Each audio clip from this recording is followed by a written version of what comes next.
கிறிஸ்தேசுக்குள் அன்பாய் அழைக்கப்பட்ட அன்புக்குரிய சகோதர சகோதரிகளே, உங்கள் யாவருக்கும் நம் பிதாவாகிய தேவனின் கிருபையினாலும் இரக்கத்தினாலும் நம் ஆண்டவரும் இரட்சகருமாக இயேசு கிறிஸ்துவின் இரக்கத்தினாலும் கிருபையும் இரக்கமும் சமாதானமும் உண்டாவதாக என்ற அன்பின் வாழ்த்துவதோடு நாம் இந்த நினைவு கூறுதலுடைய அந்த தொடர்ச்சியில் அந்த நாட்களில் நம்மளுடைய ஜீவனுக்காக நம்ம ஜீவனை தப்பி நம்ம இந்த உலகத்துக்கு தப்பி ஜீவனை பெற்றுக்கொள்ளத்தக்கதாய் ஓடத்தக்கதாய் இந்த ஓட்டத்தில் இருக்கிறோம். அப்படி நமக்கு அந்த ஜீவனை தரக்கூடிய ஒரே ஒரு காரியம் என்ன அப்படின்னு சொல்லி பார்த்தீங்கன்னா, கிறிஸ்துவோடைய பாடுகளில் கிறிஸ்துவோடைய அந்த நினைவு கூறுதலில் நம்ம பங்கு பெறுவது மட்டும்தான். ஸோ அதை சகோதர சகோதரிகள் மிகவும் கவனமாக, மிகவும் இந்த உலகத்திலேருந்து நம்ம விலகி வெயிட்டேஜ் கொடுத்து அதை செய்யத்தக்கதாய் நம்ம கவனமாக இருக்கணும். ஏன்னா இன்றைக்கி காலம் ரொம்ப ஈஸியாக சாத்தான் சத்தியம் அறிஞ்ச சகோதர சகோதரிகளையே விழ வைக்கிற இந்த காலம் இது. தேவையில்லை, இது தேவையில்லை, மெமோரியல் டே தேவையில்லை அப்படின்னு சொல்ல வைக்கக்கூடிய ஒரு காலமும் இன்றைக்கி நம்ம பார்த்துக்கிட்டு இருக்கோம். அதனால் மிகுந்த கவனமாக இருந்து அந்த நினைவு கூறுதலில் பங்கு பெற்று நம்ம அடுத்த வருடம் ஒரு வருடம் நம்மளுடைய ஜீவனை ரெனியூ பண்ணிக்கத்தக்கதாய் நம்ம ஓடணும். ஸோ அந்த ஓட்டத்துக்கு உபயோகமாக தான் நம்ம எவ்ரி சண்டே நம்ம அந்த காரியங்களை நம்ம பார்த்துட்டு வரோன்றது நமக்கு நல்லா தெரியும். ஸோ அந்த வகையில் இன்றைக்கும் கூட ஒரு சிறு விஷயத்தை, கிறிஸ்துவின் பாடுகள், அதை நம்ம படிக்கணும் அப்படின்னா பல நாட்கள் பல மாதங்கள் தியானிக்கணும். ஸோ அதோட ஒரு சின்ன பங்கை, ஒரு சின்ன பர்சன்டேஜை இன்றைக்கி நம்ம பார்க்க போகிறோம். கிறிஸ்துவின் பாடுகள்ன்ற தலைப்பில் பார்க்க போகிறோம். சரிங்களா?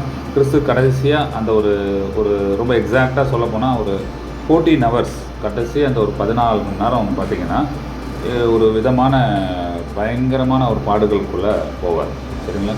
அது எதனால் எப்படி போனார் அப்படின்றத நம்ம ரொம்ப டீட்டெயிலாக பார்க்க முடியாது. ஒரு 45 minutesல நம்மளுடைய அறிவுக்கு ஏற்ற மாதிரி நம்ம அதை பார்த்து முடிப்போம். சரிங்களா? நமக்கு என்ன பாடம் அப்படின்றது பார்த்து முடிப்போம் இல்லையா? சரி, கிறிஸ்து இதிலேருந்து வந்தார், பரலோகத்துலேருந்து வந்தார். அப்போ நமக்காக ஜீவனை விடுறதுக்காக அவர் தேவனுடைய சித்தத்தை நிறைவேறத்துக்கு வந்தார். அதெல்லாம் நிறைய தெரியும். இந்த பாடுகளை அனுபவிக்கிறதுக்கு பொதுவாக கடைசியாக, அதுவும் எஸ்பெஷலி கடைசியாக 14 hours அந்த பாடுகளை அனுபவிக்கிறதுக்கு அவருக்கு காரணமாக இருந்தது என்னெல்லாம் சொல்லலாம். மேஜராக பார்த்திங்கன்னா 2 காரியத்தை சொல்லலாம். சரிங்களா? என்ன அப்படின்னா, அந்த கீழ்ப்படிதல் எதன் அடிப்படையில், அது எதன் அடிப்படையில், அது என்னது, அது திட்டம், தேவனுடைய திட்டம் இல்லை தேவனுடைய சத்தியம். சரிங்களா? அதற்கு கம்ப்ளீட்டாக கீழ்ப்படித்தார். அடுத்தன தேவனுடைய திட்டத்துக்கு, தேவனுடைய சித்தத்துக்கு கம்ப்ளீட்டாக தன்னை ஒப்படைச்சார். அந்த சத்தியத்தை இந்த உலக ஜனங்களுக்கு சொல்கிறதுக்கு தக்கதான அந்த காரியங்களுக்கும் தன்னை அப்படியே முழுக்க ஒப்படைச்சார். அவர் வெறும் நடந்து மட்டும் காட்டலை பாருங்கள். அதெல்லாம் தான் பாடு, நமக்கு பாடம். நம்ம ஞானத்தில் அது தேவையில்லை, இது தேவையில்லை, இது இருக்கலாம், அது வேண்டாம் அப்படிலாம் எதுவுமே நம்ம பேச முடியாது. கிறிஸ்து மாடல் காமிச்சிட்டார். அவர் என்ன பண்ணாரோ அதை பண்ண ட்ரை பண்ணணும். அதை அப்படியே பண்ண முடியாது, நம்மளால் பண்ண ட்ரை பண்ணணும். சரிங்களா? அந்த சத்தியம் சொல்ல வேண்டிய அவசியம் இல்லை, நம்ம வாழ்க்கை வாழ்ந்து காட்டணும், வாழ்ந்து காட்டணும். ஆனால் சத்தியம் சொன்னார், கிறிஸ்து சொன்னார், அப்போ அதையும் நம்ம பண்ணணும். வாழ்ந்து காட்டுறது தான் அவருடைய மேஜர் இது. ஆனால் சொன்னார் இல்லையா, ஊராக போய் சொன்னார் இல்லையா, எல்லா இடத்துக்கும் போய் சொன்னார் இல்லையா, அதையும் நம்ம சொல்ல வேண்டியது. அது அதுதான் சொல்கிறேன், வாழ்ந்து காட்ட ட்ரை பண்ணோம். அதுக்காக சொல்லக்கூடாது அப்படின்றது தவறான. இன்றைக்கி அதுவும் வந்துருச்சு உள்ளுக்குள்ளே. இல்லை, சொல்லவே வேண்டாம், கடைசி காலம் இது, அறுவடை காலத்தில் இருக்கிறோம், சத்தியமே சொல்ல வேண்டாம், நம்ம வாழ்ந்தால் மட்டும் போதும். அப்போ வீட்டை பூட்டிக்கிட்டு உள்ளே இருக்கலாமே, அப்படி தானே? இருக்கிற கொஞ்சம் காசை, பேங்க்கில் கொஞ்சம் காசை சாப்பிட்டுட்டு அறுவடை காலமில் கொஞ்ச நாள் நம்ம இருக்க போகிறோம், எடுத்துக்கொள்ள போகிறோம். வீட்டை பூட்டிட்டு ஃபுல் அண்ட் ஃபுல் வீட்டை பூட்டிட்டு அப்படியே கிறிஸ்து மாதிரி உள்ளே இருக்கலாமே. ஸோ இதெல்லாம் பாருங்கள், ஒரு மாம்ச டாக்டரினுக்கு ஒரு மாம்ச பதில் வருது. இது இப்போ நான் சொன்னதே மாம்ச பதில் தான். அப்போ மாம்சமான ஒரு விஷயம் உள்ளே வரும்போது, வேதம் அல்லாத, வேதம் சொல்லி கொடுக்காத ஒரு மாடல்லேருந்து ஒரு விஷயம் வரும்போது அதுக்கு மாம்ச பதில் தான் வரும். அதனால் அது பெட்டர், அவாய்ட் பண்ணுறது பெட்டர். கிறிஸ்து என்ன பண்ணார்?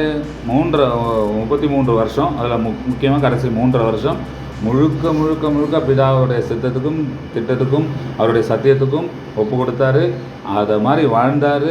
அந்த மாதிரி சத்தியத்தை சொல்லவும் செஞ்சார். ஏன் அவரும் வாழ்ந்து காட்டினா எல்லாரும் மாடல் எடுத்துப்பாங்களா? சொல்லியே புரியலையே. சொல்லியே அவருடைய ரொம்ப மிகுந்த அறிவை தந்த அப்போஸ்தலர் முதல் கூட்டமாகிய அந்த அப்போஸ்தலர் கூட்டத்துக்கே புரியலையே, கடினமாக இருக்குதுன்னு ஓடி போயிட்டாங்க. அப்போ வெறும் மாடலை பார்த்து எல்லாரும் எடுத்துப்பாங்களா அப்படின்னா, வாழ்ந்து காட்டுற அவருடைய வாழ்க்கையை வச்சு எடுத்துப்பாங்களான்னா இல்லை. அதனால தான் அவர் என்ன பண்ணார், எளிமைப்படுத்தினார். இப்போ நான் ஏன் அப்படி பண்ணுறேன்னா இதான் அப்படின்னு எளிமைப்படுத்தினார். அவங்க பார்த்த விஷயங்களை வச்சே ஓமையாக அவங்களுக்கு என்னவோ சொல்லி கொடுத்தாரு. அதுவே புரியாத போது எப்படி ஒரு வாழ்க்கையை பார்த்து நம்ம எடுத்துக்க முடியும்? கஷ்டம் இல்லையா? அதனால தான் ரெண்டும் தேவை. அப்போ தான் நம்ம சில காரியங்கள் பண்ணும் பொழுது அதை தவறாக எடுத்துக்கவும் வாய்ப்பு இருக்குது. ஜனங்கள் கம்பல் பண்ணுறாங்க, ஃபோர்ஸ் பண்ணுறாங்க, ஐயோ திணிக்கிறாங்க, இது மாதிரிலாம் நிறைய எடுத்துக்கோம். உலகம் அப்படி தான் எடுத்துக்கும். அப்போது நம்ம வாழ்ந்து காட்டுறது மட்டும் இல்லை, அதை சில நேரங்களில் சமயம் வாய்த்தாலும் வாய்க்காவிட்டாலும் சத்திய வசனத்தின் அடிப்படையில் புத்தி சொல்லுன்றாரு பவுல்.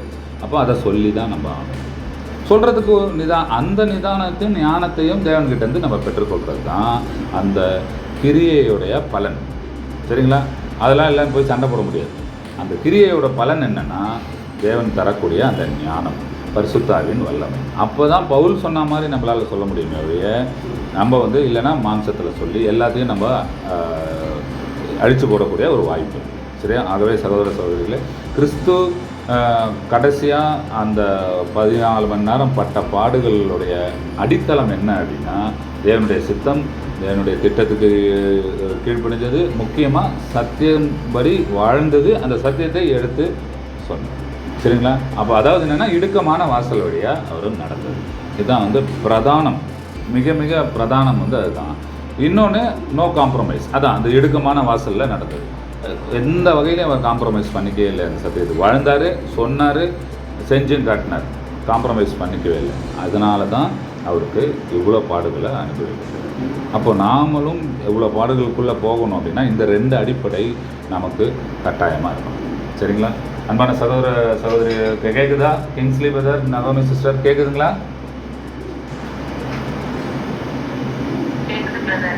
ஓகே, நன்றி நன்றி. சரிங்களா? ஒரு வசனம் படிப்போம். யோவான் 18ஆம் அதிகாரம் 37ஆம் வசனம். யோவான் 18ஆம் அதிகாரம் 37ஆம் வசனம். யோவான் 18ஆம் அதிகாரம் 37ஆம் வசனம், பக்கம் 155. அப்பொழுது பிலாத்து அவரை நோக்கி, அப்படியானால் நீ ராஜாவோ என்றான். இயேசு பிரதியுத்தரமாக, நீ சொல்லுகிறபடி நான் ராஜாதான். சத்தியத்தை குறித்து சாட்சி கொடுக்க நான் பிறந்தேன். பார்த்தீங்களா? என்ன தெளிவாக சொல்றாரு பாருங்க. சத்தியத்தை குறித்து தான் நான் சாட்சி கொடுக்க வந்தேன். பிதாவுக்கு சாட்சி கொடுக்க வேண்டிய அவசியம் இல்லை. யெகோவா சாட்சிகள் மாதிரி பிதாவுக்கு அவர் சாட்சி கொடுக்க வரல. பிதா அவருடைய மேலானவர், அவர் அனுப்பிச்சார், அவருக்கு கீழ்ப்படியர் தான். அப்போ எதை சாட்சி கொடுக்க இங்கே வந்திருக்காரு? அப்போ நம்மளும் யாருக்கு சாட்சிகள்? நாம யாருக்கு? சத்தியத்துக்கு தான் சாட்சிகள். கிறிஸ்துவுக்கோ பிதாவுக்கோ பிதாவுக்கு எப்படி நம்ம சாட்சி ஆக முடியும்? அவங்க சாட்சின்னா ஈக்குவல்.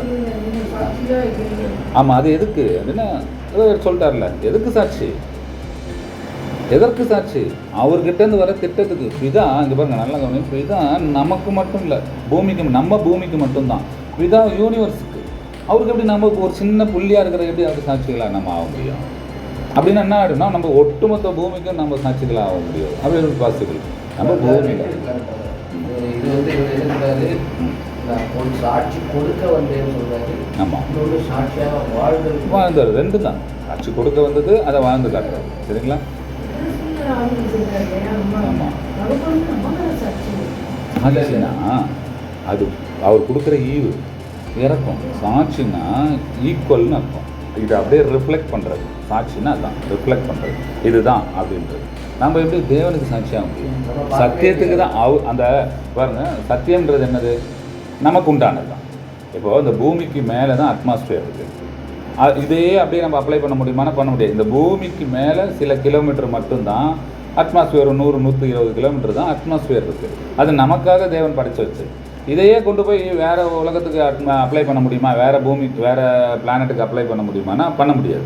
ஸோ இது நமக்காக தேவன் கிரியேட் பண்ண ஒரு பூமி எல்லா வகையிலும். அதே மாதிரி தான் இந்த சத்தியம்ன்றது நமக்கானது. இந்த சத்தியம்ன்றது மனுஷ குலத்துக்கு உண்டானது தான். பூமியில் இருக்கிற மனுஷ குலத்துக்கு உண்டானது. அந்த மனுஷ குலத்தை மீட்டெடுக்க தான் கிறிஸ்து பூமிக்கு வந்தார். அவ்வளோதான். அப்போ நம்ம எதுக்கு தான் சாட்சியாக இருக்க முடியும்? சத்தியத்துக்கு தான் சாட்சியாக இருக்க முடியும் இல்லையா? அவங்க நம்ம அந்த சத்தியத்தை விட மேலானவர்கள், ரொம்ப ரொம்ப மேலானவர்கள். நம்ம வாய்ப்பே இல்லை. நம்ம சாட்சியெல்லாம் இருக்க முடியாது. அப்போ அது அன்பா ஈவா என்னை கண்டவன் என் பிதாவை கண்டான். இப்போ நம்ம சொல்லிக்கலாமா? இன்றைக்கி கிறிஸ்து சொன்ன மாதிரி என்னை கண்டவன் என் பிதாவை கண்டான் அவ்வளோ தைரியம் இருக்கா நமக்கு? அப்படி சொல்ல முடியுமா? கிறிஸ்து சொன்னார் அப்படி சொல்லி நம்ம புத்திர சுகாரம் கொடுத்துருக்காரு, சொல்லிக்க முடியுமானா இல்லை. அது வந்து அன்பின் வெளிப்பாடு. ஆனால் தாற்பயம் என்ன அப்படின்னா, கிறிஸ்து தெளிவாக இங்கே சொல்லிட்டாரு, சத்தியத்துக்கு சாட்சி கொடுக்க தான் நான் வந்தேன். அப்போ அது அப்படி தானே என் கிரியை இருக்கணும், அப்படி தானே என்னுடைய சாட்சி இருக்கணும். வாழ்ந்து காட்டினார்.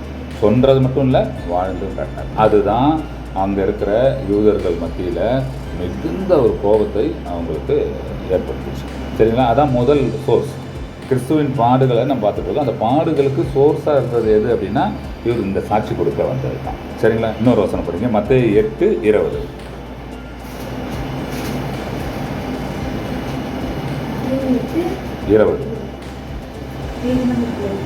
அதற்கு இயேசு, நரிகளுக்கு குழிகளும் ஆகாயத்துக்கு பறவைகளும் கூடுகளும் உண்டு, மனுஷகுமாரனுக்கோ தரிசாய்க்க இடமில்லை என்றார். பாருங்க, அதுக்காக அவர் எதையுமே அங்கே பெற்றுக்கொள்ளலை, எதுவும் இல்லை. அந்த சாட்சி கொடுக்க வந்ததின் நிமித்தமாக அவர் என்ன பண்ணலை, எதையுமே ப்ரிவிலேஜாக எடுத்துக்கல. சொல்லிட்டார், எதுவுமே எனக்கு இல்லை, நான் எதுக்கு தான் வந்தேன். அதுக்காக எந்த ப்ரிவிலேஜையும் இந்த பூமியிலேருந்தோ உங்ககிட்ட இருந்தோ நான் எடுத்துக்க விரும்பலை, எடுக்கவும் இல்லை. சரிங்களா? என்ன சொன்னாரோ அதை செஞ்சும் காட்டினார், என்ன சொன்னாரோ அதை வாழ்ந்தும் காட்டினார். ஸோ இந்த மாதிரி ஒரு கடுமையான ஒரு இடுக்கமான பாதையில் நடந்தார், சத்தியத்துக்கு சாட்சி கொடுத்தாரு, அந்த கிரியையில் காட்டினார், சாட்சி பகர்ந்தார். எல்லாமே தான் அவருடைய பாடுகளுக்கு ஒரு ஆரம்ப புள்ளியாக போச்சு. சரிங்களா? மார்க் 11:15-17. மார்க் சுவிசேஷம் 11:15 முதல். அவர்கள் எருசலேமுக்கு வந்தார்கள். இயேசு தேவாலயத்தில் பிரவேசித்து ஆலயத்தில் விற்கிறவர்களையும் கொள்ளுகிறவர்களையும் புறத்திவிட்டு காசுகாரருடைய பலகைகளையும் புறாவிற்கிறவர்களுடைய ஆசனங்களையும் கவிழ்த்து, ஒருவரும் தேவாலயத்தின் வழியாக யாரும் பண்டத்தையும் கொண்டு போக விடாமல், என்னுடைய வீடு எல்லா ஜனங்களுக்கும் ஜெப வீடு எனப்படும் என்று எழுதியிருக்கிறது இல்லையா? நீங்களோ அதை கல்லர் குகையாக்குங்கள் என்று அவர்களுக்கு சொல்லி உபதேசித்தார். பாருங்க, அந்த இடத்துலையும் என்ன, இங்கே என்ன அந்த வசனமாக என்ன சொல்லுது அப்படின்னா, சாட்சி கொடுத்தாரு, அந்த சாட்சியின்படி வாழ்ந்தார். அவர் எந்த ப்ரிவிலேஜும் எடுத்துக்கல, காம்ப்ரமைஸ் பண்ணிக்கல. அவர் சத்தியத்தின் அடிப்படையில் எந்த ப்ரிவிலேஜும் அவர் எடுத்துக்கல, எந்த அட்வான்டேஜும் அவர் எடுத்துக்கல. இந்த இடுக்கமான பாதையில் நடந்தார். அது தவிர பிதாவோட நாமத்தையோ பிதாவுடைய திட்டத்தையோ சித்தத்தையோ யாராவது அகெயின்ஸ்டாக போனாலும் மிக கடுமையாக நடப்படும். சரிங்களா? அவருக்கு ஃபுல் இது உண்டு, உரிமை உண்டு. பிதாவுடைய நாமத்தை அவர் இது பண்ணுவோம். அது மட்டும் இல்லை, இந்த பூமியை படைச்சதே அவர் தான், அந்த உரிமையும் முழுக்க உண்டு. ஆனால் அதை ப்ரிவிலேஜாக எடுத்துக்கல. நீங்கள் எல்லாம் பண்ணுங்கள், உங்கள் ஃப்ரீவில். ஆனால் என் பிதாவோட நாமத்தை நீங்கள் இது பண்ணிங்கன்னா அந்த இடத்துல அவர் கோபமும் பட்டுக்காங்க. அதுவும் ஒரு இதுதான், அதுவும் நமக்கு ஒரு மாடல் தான், அதுவும் ஒரு நமக்கு ஒரு படிப்பினை தான்.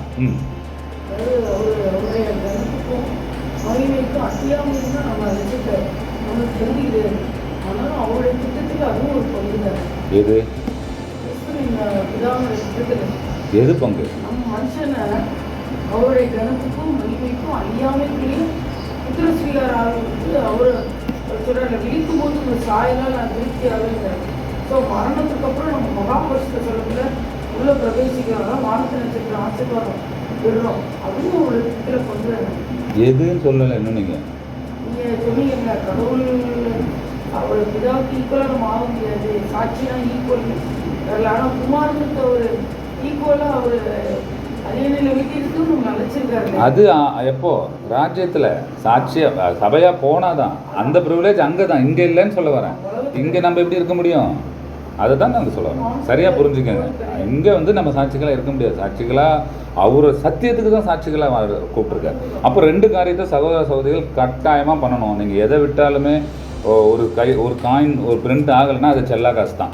காயினோட ஒரு சைடு பிரிண்ட் ஆகலைன்னா அது செல்லா காசு தான். ஒரு சைடு பிரிண்ட் ஆகிருக்கு அப்படின்னு நம்ம 5 ரூபா 10 ரூபா வேல்யூ 5 ரூபா வச்சுக்கன்னு சொல்ல முடியுமா?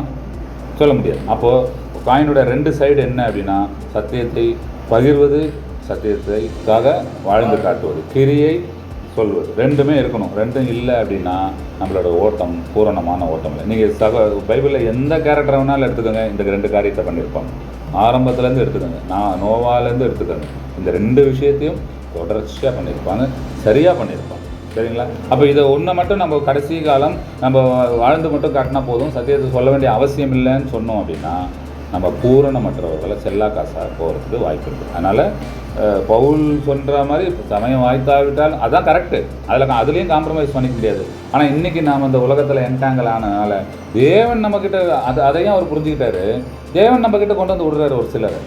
அதையாவது அட்லீஸ்ட் கரெக்டாக பண்ணி பிடிச்சிக்கிட்டு அவங்களுக்காக சில காம்ப்ரமைஸை நம்ம இங்கே பண்ணி, புரஜாதிகள் விவரம் தெரியாது, விஷயம் தெரியாது, சுயநலத்துக்கு தான் வருவாங்க. இப்போ அவங்களுக்காக நம்ம காம்ப்ரமைஸ் பண்ணி சத்தியத்தை பகிரணும், சத்தியத்துக்காக நம்ம வாழ்ந்து காட்டே ஆகணும். அதில் கஷ்டங்கள் அவமானங்கள் வரும். அவங்க ஈகோவில் இருப்பாங்க, நம்ம அதே ஈகோவை காட்ட வேண்டிய அவசியம் இல்லை. அப்புறம் என்ன, சகோதரர்களுக்காக உயிரை விடணும் நம்ம டெய்லி மண்ணா படிக்கிறதுல என்ன இருக்குது? அவங்க ஈகோவில் இருப்பாங்க, அவங்க ஒரு திமிரில் இருப்பாங்க, எல்லாம் அறியாமையில் இருப்பாங்க, ஸ்டேட்டஸில் இருப்பாங்க, அவங்க ஏற்றுப்பாங்க, ஏற்றுக்காமல் போவாங்க. அதெல்லாம் அவங்களுடைய சுயாதீனம். நம்ம சுயாதீனம் என்ன? அவங்கள தேவன் கொடுத்துருக்காரு அப்படின்னா அவங்களுக்காக நம்ம சில காம்ப்ரமைஸை பண்ணிக்கிட்டு இறங்கி வந்து அசிங்கப்பட்டு அவமானப்பட்டு பாடுகளை பட்டு நீங்கள் சத்தியத்தை சொல்லணும், சத்தியத்தை வாழ்ந்து காட்டணும். அதான் இன்றைக்கி கிறிஸ்து நமக்கு கொடுக்குற பாடம். அவங்க இது பண்ணாதீங்க, டிஸ்டர்ப் பண்ணாதீங்க, அவங்களுக்கு ப்ரெஷர் கொடுக்காதீங்க அப்படின்னா எதுக்கு கொண்டு வந்து விட்டார் தேவன் நம்மக்கிட்ட? கேட்பார்ல நாளைக்கு, எதுக்கு கொண்டு வந்து விட்டேன்? ஏற்றுக்கிறது நம்ம பாடு இல்லை. நல்லா புரிஞ்சுக்கோங்க சார், அன்பான அவங்க ஏற்றுக்காது நம்ம பாடே கிடையாது. அது தேவனுக்கும் அவங்களுக்கும் உள்ள பங்கு. ஆனால் நான் என் வேலை என்னது? தேவன் கொடுத்த வேலையை சரியாக அங்கே செய்யணும். அதில் கட்டாயமாக அசிங்கம் பட வேண்டியிருக்கும், அவமானப்பட வேண்டியிருக்கும், மன வலி எல்லாம் ஏற்பட வேண்டியிருக்கும். செஞ்சுதான் ஆகணும். இதுதான் நமக்கு கொடுத்துருக்காரு இன்னைக்கு பாடமாக.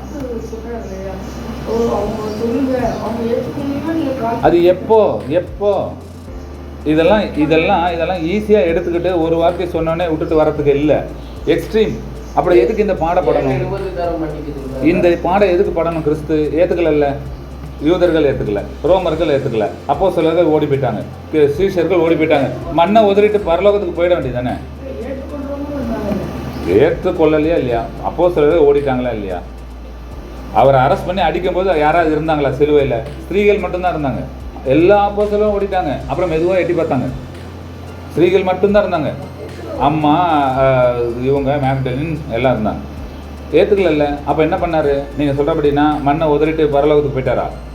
கடைசி வரைக்கும் சச்சார்ல சிலுவை. அவர் என்ன வந்தார்? உங்களுடைய சித்தத்தை நிறைவேற்றது தான் என்னுடைய திட்டம்னு வந்தார்ல. கடைசி வரைக்கும் வாழ்ந்து காட்டினாரா இல்லையா? சரியா?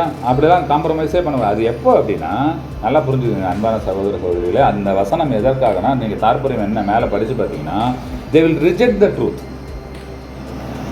அப்பட்டமாக ரிஜெக்ட் பண்ணுவாங்க. கேட்ட பிறகு, நல்லா புரிஞ்சுக்கோங்க, தெரிஞ்ச பிறகு ரிஜெக்ட் பண்ணுவாங்க. அவங்கள நீங்கள் தாங்கி பிடிக்க வேண்டிய அவசியம். தெரிஞ்ச பிறகு ரிஜெக்ட். எதுக்குன்னா அவங்களுக்கு ஏதாவது ஒரு காரணம் இருக்கலாம், சுயநலம் இருக்கலாம், ப்ரெஷர் இருக்கலாம், உலக காரியங்கள் இருக்கலாம், ஏதாவது ஒரு காரணம் இருக்கலாம், ரிஜெக்ட் பண்ணுவாங்க. அப்போது என் கடமை முடிஞ்சு போச்சு, அதை தான் சொல்கிறாரு. அது முடிஞ்சிச்சுல, சொல்லிட்டல.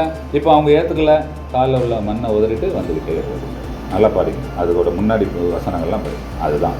ஸோ அந்த பீரியட் வரைக்கும் நம்ம மேலே விழுந்த கடமை சுவிசேஷம் அறிவிப்பது, சுவிசேஷன் படி வாழ்ந்து காட்டுவது. அதில் எந்த காம்ப்ரமைஸும் கிடையாது. இது இண்டிவிஜுவல் ஓட்டம். சரிங்களா? இதை எப்படி ஆயிடுச்சு அப்படின்னா, இன்றைக்கி அப்படியே ஒரு கம்பெனி மாதிரி ஆயிடுச்சு, ஒரு கார்ப்பரேட் மாதிரி ஆயிடுச்சு. சுவிசேஷம் அறிவிப்பதே ஒரு பெரிய ஒரு மீட்டிங், ஒரு பெரிய ஒரு என்ன சொல்கிறது, ஒரு ஃபெஸ்டிவல் அப்படி மாதிரி ஆயிடுச்சு. அப்படிலாம் கிறிஸ்து ஏதாவது அப்படி பண்ணாரா? எல்லோரும் எப்போ மீட்டிங் போட்டு எல்லாம் இப்போ சென்சஸ் சைடு யாரெல்லாம் சத்தியம் கேட்க விரும்புகிறாங்க அந்த மலைக்கு கூட்டுவா, 11ஆம் தேதி 3 மணிக்கு 4 மணிக்கு அந்த மலைக்கு கூட்டுவான்னு ஏதாவது சொன்னாரா? அந்த விழா, இந்த திருவிழா அப்படி எதுவும் சொன்னாரா? அந்தந்த நேரத்தில் நீங்கள் ரெடியாக இருக்கணும். அதை தான் அவர் சொல்கிற, ரெடியாக இருங்க, கச்சையை கட்டிக்கிட்டு போருக்கு ரெடியாக இருங்க. இது என்னது? ஒரு போர், சாத்தானுக்கு எதிரான. அவங்க சாத்தான் கையில் இருக்கிறாங்க அப்படின்னா அப்போ சாத்தானுக்கும் நமக்கும் உள்ள போர், ரெடியாக இருக்கணும். அப்போ நம்ம எப்படி இருக்கணும்? சத்திய வார்த்தைகளில் மிகுந்த கவனமாகவும் ஸ்ட்ரென்த்தனாகவும் இருக்கணும். அப்போ தான் நம்ம போர் புரிய முடியும். எப்போவுமே ரெடினஸ்ன்னு ஒரு பாதரட்சையை போட்டுக்கிட்டு, கச்சை கட்டிட்டு, அம்பை பிடிச்சிக்கிட்டு ரெடியாக ஆயத்தப்படுத்திட்டு, எபேசியரில் சொல்லக்கூடிய வசனம் அதுதான், எப்போவுமே ஆயத்தமாக இருக்கும். அது ஆயத்தம் ஆகிறதுக்கு தானே சகோதரி இந்த வசனங்களும் புதன்கிழமை ஸ்டடியும் அது ஆயத்தமாக ஆகணும்ல. மட்டும் இல்லை, personal study தான். அது ஓகே, அது உங்களுடைய தனிப்பட்ட ஓட்டம். இது எதுக்கு அப்படின்னா நம்ம ஆயத்தப்படுறது. எல்லா டக்குன்னு பர்சனல் ஸ்டடியில் வந்துருமா? இல்லை, இது ஒரு உதவி, அவ்வளோதான். ஒருத்தருக்கு ஒருத்தர் உதவிப்படுறது. சரிங்களா? சகோதரர் ஒருத்தரை கவனிச்சுக்கிறதுன்றது எப்படி கவனிச்சுப்பீங்க? அன்போடு. அதுதானே ஒருத்தரை கவனிக்கிறது. அன்பு மட்டும் போதுமா? சத்தியம் வேண்டாம். வெறும் அன்பு மட்டும் இன்னும் 4 நாளைக்குள்ள பல்லு இழுச்சிடும். நீங்கள் சத்தியம் இல்லாமல் வெறும் அன்பை மட்டும் காட்டி பாருங்கள், பல்லு இழுச்சிடும். அன்பு இல்லாமல் வெறும் சத்தியத்தை மட்டும் காட்டி பாருங்கள், அதுவும் நெடிக்காது. ஸோ அன்பு தெளிவாக சொல்லிட்டாரு, அன்போடு சத்தியத்தை கைக்கொள்ளும். 2 இருக்கும். சரிங்களா? 2 இருந்தால் தான் அது கணம் பொருத்தப்படும். சரி, ரைட். இப்போது சங்கீதம் 22, 12, 13.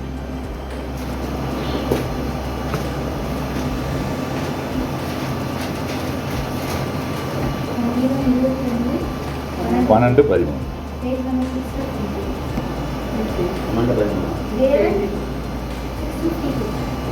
தேவன் பரலோகத்தின் உன்னதங்களில் இருக்கிறார் அல்லவா? நட்சத்திரங்களில் உயரத்தில் பாரும். சங்கீதம் 22, 12. அநேகம் காளைகள் என்ன பாருங்க, என்ன சொல்றாரு பாருங்க. எப்படி நான் போகிறேன் அந்த 14 days. இங்கே கவனிங்கம்மா, ஆராதனை எப்போ பேசாதீங்க தயவுசெய்து, இண்டிவிஜுவல் டாக்ஸ் வேண்டாம். 14 நாள் நான் எப்படி பாடுகளை அனுபவிக்க போகிறேன்னு சொல்கிறாரு பாருங்கள். தயவுசெய்து கிறிஸ்துவுக்குள்ளாக ரொம்ப ரொம்ப கவனமாக இருங்க. சின்ன சின்ன விஷயங்கள் தான் நம்மளை 14 மணி நேரம் 4 சொல்லிட்டு மன்னிக்கிறோம். 14 மணி நேரம் கடைசியாக என்ன நெருக்கத்துக்குள்ளே போகிறாருன்றத வசனம். அநேகம் காளைகள் என்னை சூழ்ந்திருக்கின்றன, பாசான் தேசத்து பலத்த எருதுகள் என்னை வளைந்து கொண்டன, வீறி கெர்ஜிக்கிற சிங்கத்தை போல் என் மேல் தங்கள் வாயை திறக்கிறார்கள். நினச்சி பாருங்களேன், சுற்றி சிங்கம் இருக்குது, அப்படியே வீறி கெர்ஜிக்குது. நம்ம நிலைமை, நம்மளுடைய ஹார்ட் பீட் எப்படி இருக்கும், நம்மளுடைய ஃபிசிக்கல் அப்பியரன்ஸ் எப்படி இருக்கும்? வளர்த்து போயிடுவோம் இல்லையா? ஃபிசிக்கலாகவும் இதாகிடார். பயப்படலை, ஆனால் என்ன ஆனாருன்னு பார்க்க போகிறோம். அதை என்ன சொல்கிறாரு இங்கே மேலே ஒரு வசனம் இருக்குது, சூழ்ந்துருக்கின்றன. அப்போ அவ்வளோ ஒரு நெருக்கத்துக்குள்ளாக போகிறார். அப்போ இந்த மாதிரி ஒரு நெருக்கம் எதனால் ஏற்பட்டது நல்லா புரிஞ்சுக்கோங்க. அன்பான சகோதர சகோதரிகளை இருதய பலகைகளில் எழுதி கொள்வோம். இந்த நெருக்கம், இந்த பாடு எல்லாமே எதனால் ஏற்பட்டது? 2 விஷயம்தான். ஒன்று, சத்தியத்துக்கு சாட்சியாக பகிர்ந்தார், வாழ்ந்தார், சத்தியத்துக்கு சாட்சியாக இருந்தது. 2வது, அந்த சத்தியத்தின் சாட்சியில் அவர் எடுத்துக்கிட்ட ப்ரிவிலேஜ் என்ன அப்படின்னா இடுக்கமான பாதையில் போனது. இது 2 தான். இதே அவர் சத்தியத்தை சொல்லிவிட்டு அந்த இவங்க ஏரோது ராஜா கிட்டேருந்து எல்லா வசதிகளையும் வாங்கிட்டு நானும் ராஜா தான், இதே ஜனங்கள் தானே உள்ளே வரும்போது ராஜான்னு அவரை வாழ்த்துனாங்க. இதே ஜனங்கள் தானே சிலுவையில் அவரை எவ்வளோ கேவலப்படுத்தினாங்க. அப்போ ராஜான்ற அந்த ப்ரிவிலேஜை வாங்கிக்கிட்டு அவர் சுகமான வாழ்க்கையை ஒரு பக்கம் வாழ்ந்துக்கிட்டு ஒரு பக்கம் சத்தியத்துக்கு சாட்சியாக இருக்கிறேன்னு சத்தியத்தை சொல்லிட்டு இருந்தாருன்னா இந்த மாதிரி ஒரு உயர்தலுக்குள்ளே தேவன் கொண்டு போயிருப்பாரா அப்படின்னா இல்லை. ஏன்னா தேவ திட்டம் அங்கே என்ன ஆகிட்டு இருக்கும், எல்லாமே போயிருக்கோம் இல்லையா? அப்போது இந்த 2 விஷயம் அவரை ரொம்ப ரொம்ப பாடுகளுக்குள்ளே நெருக்கத்துக்குள்ளே கொண்டு போகுது. அப்படி அவர் கொண்டு போன அந்த நெருக்கம், அந்த பாடுகளை நம்ம ஒரு 3 வார்த்தையில் 3 வார்த்தைன்றதோட 3 விதமான ஒரு ப்ராசஸில் அடக்கிடலாம். ஒன்று, ஃபிசிக்கல் எக்ஸாஷன், உடல் வழியாக சரீரம் வழியாக அவர் என்னன்னா விடாய்த்தல், ரொம்ப ரொம்ப எக்ஸாஸ்ட் ஆகிறார். சரீர விடாய்த்தல்னு சொல்லுவாங்க. இதோட கிட்டத்தட்ட அப்படியே வளர்த்து போய்டும் தெரியுமா? உடம்புல என்ன இருக்காது, ஸ்ட்ரென்த்தே இருக்காது, நம்மளால் எதையும் தூக்க முடியாது. அந்த மாதிரி ஃபிசிக்கல் எக்ஸாக்ஷனுக்குள்ளே போகிறார். 1. 2வது, மென்டல் சாரோ, ரொம்ப ஒரு டிப்ரெஷனுக்குள்ளே போகிறாரு. தேவனே கைவிடுற அளவுக்கு அவர் என்ன ஆகிறாரு, ரொம்ப ஒரு மென்டல் சாரோக்குள்ளே போகிறார். கிட்டத்தட்ட கம்யூனிகேஷனை விட்டுட்டு தான் வந்திருக்கார். நீங்கள் அங்கே இருந்த கம்யூனிகேஷனும் இங்கே இருக்கிற கம்யூனிகேஷனை நினச்சி பாருங்களேன். தேவன் கூடயே இருந்து ஏஞ்சல் சுற்றி தேவன் கூடயே முகமுகமாக இருந்து பேசிகிட்டு இருந்த ஆண்டவராக இயேசு கிறிஸ்து இங்கே வந்த பிறகு என்ன, ஒன்லி கம்யூனிகேஷன் என்ன அவருக்கு?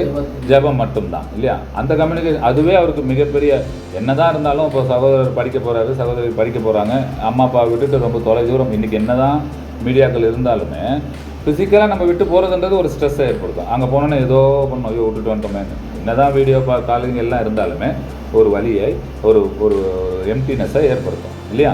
அந்த மாதிரி ஒரு இதில் இருக்கிறாரு. ஸோ அவர் ஜனங்களுடைய அந்த துரோகம் எல்லாத்தையும் பார்த்துட்டு, அப்போஸ்தலர்களுடைய துரோகம் எல்லாத்தையும் பார்த்துட்டு ஒரு மென்டல் சாரோ போல போகிறார். 2வது.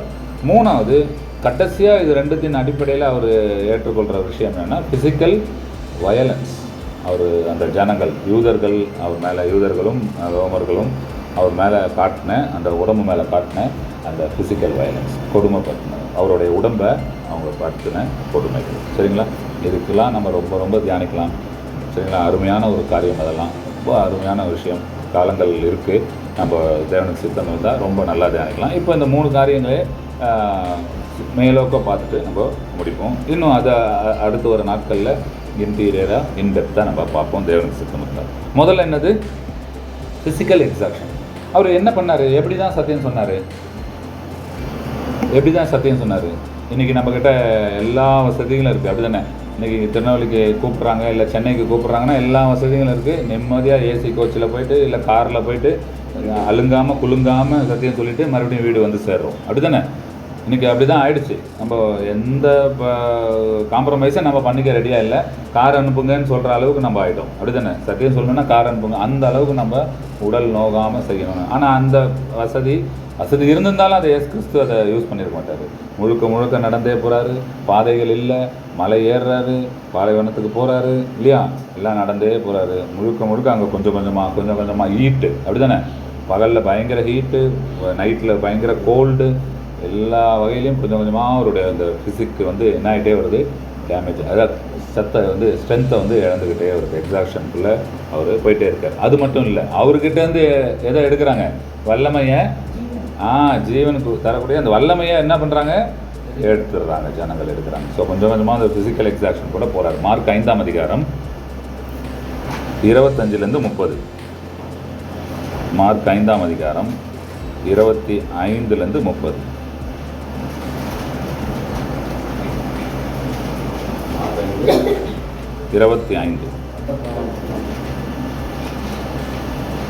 அப்பொழுது 12 வருஷமாய் வெறுப்பாடுள்ள ஒரு ஸ்திரீ அநேக வைத்தியமும் சுத்தமும் கஷ்டப்பட்டு தனக்கு உண்டானவையெல்லாம் செலவழித்தும் கஷ்டாயும் குணமடையாமல் அதிக வருத்தப்படுகிற பொழுது இயேசுவை குறித்து கேள்விப்பட்டு நான் அவருடைய வசதிகளை ஆகியும் பெற்றால் சுத்தமாக என்று சொல்லி ஜனக்குழுக்குள்ளே அவருக்கு பின்னாக வந்து அவருடைய வசதியை கொடுத்தார். பாருங்க. உடனே அவருடைய இதயத்தின் முதல் நின்று போயிட்டு அந்த வேதனை நீங்கி ஆரோக்கியமடைந்து அவர் தன் சரீரத்தில் உணர்ந்தார். உடனே இயேசு தன்னுடைய வல்லமை பொருட்களை அறிந்து போதும். லூக்காலையும் இதை படிக்கலாம். அவரிடத்திலிருந்து வல்லமை புறப்பட்டு இங்கே ஸ்திரீ, பெரும்பாடுள்ள ஸ்திரீக்கே என்னாச்சு? வல்லமை புறப்பட்டு அவங்க போச்சு. இங்கே பாருங்கள், லூக்கா 6:19 அவரிடத்திலிருந்து வல்லமை புறப்பட்டு எல்லோரையும் குணமாக்கினபடினால் ஜனங்கள் யாவரும் அவரை தொடும்படிக்கு வகை தேடினார்கள். எச்சக்கம் பேர் வராங்க, ஜனங்கள் ப்ளூரலில் சொல்கிறாங்க, நிறைய பேர் வராங்க. எதனால் அப்படின்னா வல்லமை புறப்பட்டு எல்லாரையும் குணப்படுத்தப்படினா அவருடைய வல்லமை வந்து புறப்படும். இப்படி கொஞ்சமாக ஒரு எக்ஸாக்ஷனுக்குள்ளே போகிறார். கொஞ்சமாக அவருடைய வல்லமை அங்கே போயிட்டே இருக்குது. ஸோ அந்த கடைசி மறுபடியும் சொல்கிறேன், அந்த கடைசி 14 மணி நேரத்தில் அவர் ஃபிசிக்கல் எக்ஸாக்ஷனுக்குள்ளே போகிறாரு. எந்த அளவுக்கு அப்படின்னா அவருடைய வியர்வையில் எது வருது? ரத்தம் வர அளவுக்கு ஒரு இதுக்குள்ளே போகிறார். படிங்க, லூக்கா 22:44.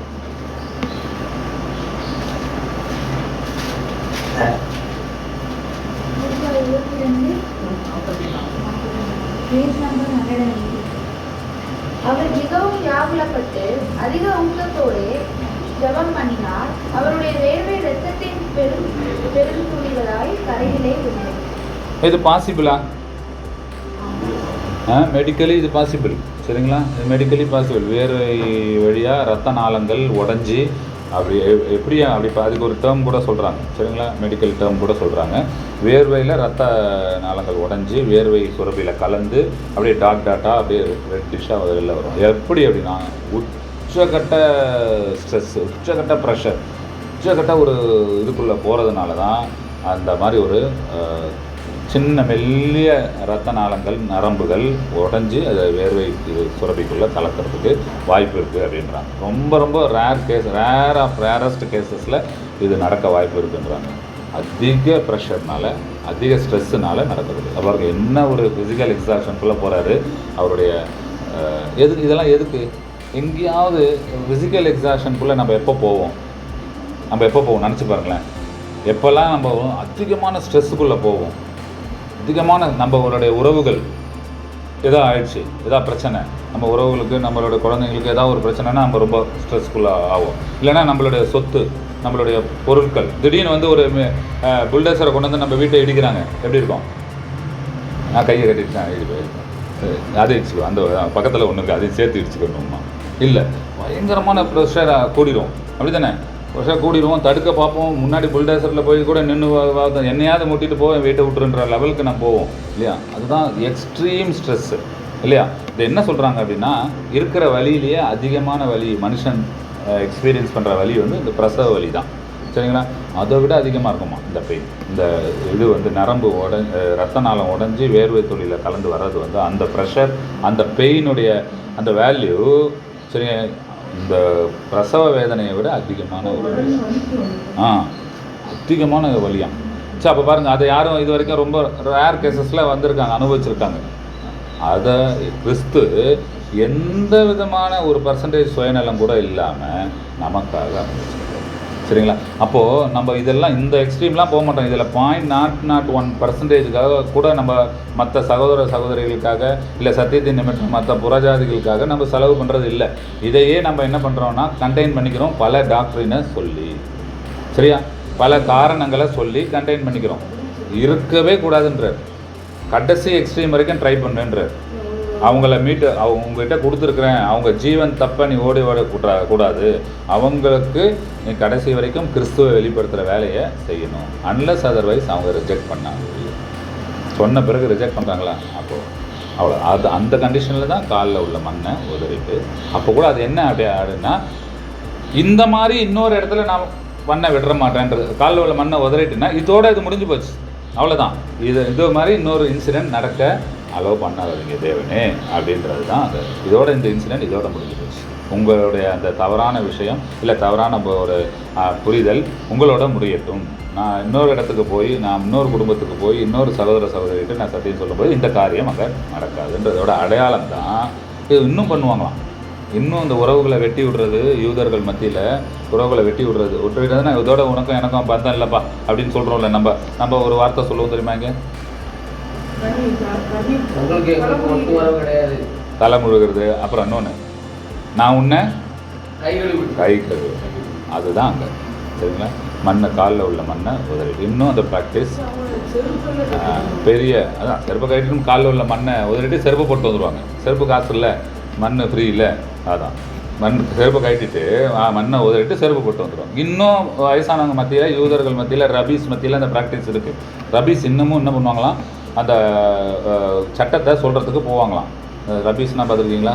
கருப்பு ட்ரெஸ் போட்டு ஹேட் வச்சுருப்பாங்க, வச்சுருப்பாங்க. அந்த பாரம்பரியமாக உள்ள ஆட்கள் போய் இந்த சட்டத்தை சொல்கிறதுக்கு முதல்ல யூதர்கள் மத்தியிலேயே போவாங்களாம். யூதர்களே இன்றைக்கி உலகத்தில் இருக்க யூதர்கள் ரொம்ப மாம்சமாக ஆகிட்டாங்க. இதெல்லாம் வேலை இல்லைப்பா அப்படின்ட்டு சொல்கிறது, இல்லைன்னா இதெல்லாம் ஏற்றுக்கிறதுக்கு கரெக்டாக இல்லை அப்படின்னு சொல்கிறது. எவ்வளோ ட்ரை பண்ணுவாங்களாம். முடியல அப்படின்னா வீட்டு வாசலில் வந்து செருப்பை கழட்டிட்டு காலை உதறிட்டு செருப்பு கூப்பிடுவாங்க. அதோடு அவங்களே கூப்பிட்ற வரைக்கும் அந்த வீட்டு பக்கமே அவங்க போக மாட்டாங்க, கை கூட பண்ண. அதுதானே ஒழிய, சரிங்களா? இங்கே வந்து நமக்கு அந்த பாரம்பரியம் இல்லை. நமக்கு தேவன் கொடுத்துருக்குற அந்த சகோதர சகோதரிகள் இல்லை அந்த குடும்பங்கள் இல்லை ஏதோ, சரிங்களா, அவர்களுக்கு நம்ம சத்தியம் சொல்ல வேண்டிய கடமை அவசியம் இருக்குது. ஆனால் வார்த்தையில் மட்டும் நான் சொல்லிட்டு இருந்துட்டு வாழ்ந்து காட்டல அப்படின்னா அதை விட பெரிய பரிதாபமான விஷயம் எதுவுமே இருக்குது. ஸோ ரெண்டுமே ஏற்றுக்கணும்னு அவசியம் இல்லைன்றேன், அது சொல்ல முடியாது. அதை சொல்கிறேன்ல, அன்பான நீங்கள் என்ன இன்னும் கரெக்டாக ஜனங்களையே பார்க்குறீங்க, ஜனங்களை இன்னும் 100% பியூராக பார்க்குறீங்க. கிரியை இல்லாமல் இன்றைக்கி எத்தனை இது இருக்குது, வெறும் வசனத்தின் அடிப்படை சத்தியத்தின் அடிப்படையில் கிரியை இல்லாமல் எத்தனை சபைகள் நடந்துட்டு தானே இருக்குது. அப்படிலாம் சொல்ல முடியாது, கரெக்டாக பார்த்து தான் வராங்க அப்படின்லாம் சொல்ல முடியாது. ஜனங்கள் கிரியையை பார்த்து வருவாங்க, இல்லை வெறும் வாய் வார்த்தையை பார்த்து வருவாங்க, இல்லை சத்தியம் கரெக்டாக இருக்குதுன்னு பார்த்து வருவாங்க, எவ்வளோ வகையில் தான் வருவாங்க. அதை ஆராய வேண்டிய அவசியம் நமக்கு இல்லவே இல்லை. நம்ம கடமையை மட்டும் நம்ம செஞ்சுட்டு போவோம். அது அவங்களுக்கும் தேவனுக்கும் உள்ள பாடு. அந்த கணக்கு வேறு, அதுக்குள்ளே நம்ம போக வேண்டாம், சரிங்களா? ரைட். இப்போது என்ன பண்ணார் அப்படின்னா பாருங்கள், இந்த அப்படியே புழிஞ்சு எடுத்துட்டார். அவருடைய சரீரம் எந்தன்னா கிட்டத்தட்ட 99% எக்ஸாக்ஷனுக்குள்ளே போயிடுச்சு, புழிஞ்சு எடுத்துட்டார். சிலுவையை தூக்கிறதுக்கு கூட அவர் என்ன இல்லை, சத்து இல்லாமல் போயிடுச்சு உடம்புல, அப்படியே கீழே விழுறாரு பாருங்க. இது எல்லாம் எப்போ ஆகுது? 3.5 வருஷம் ஊழியம்.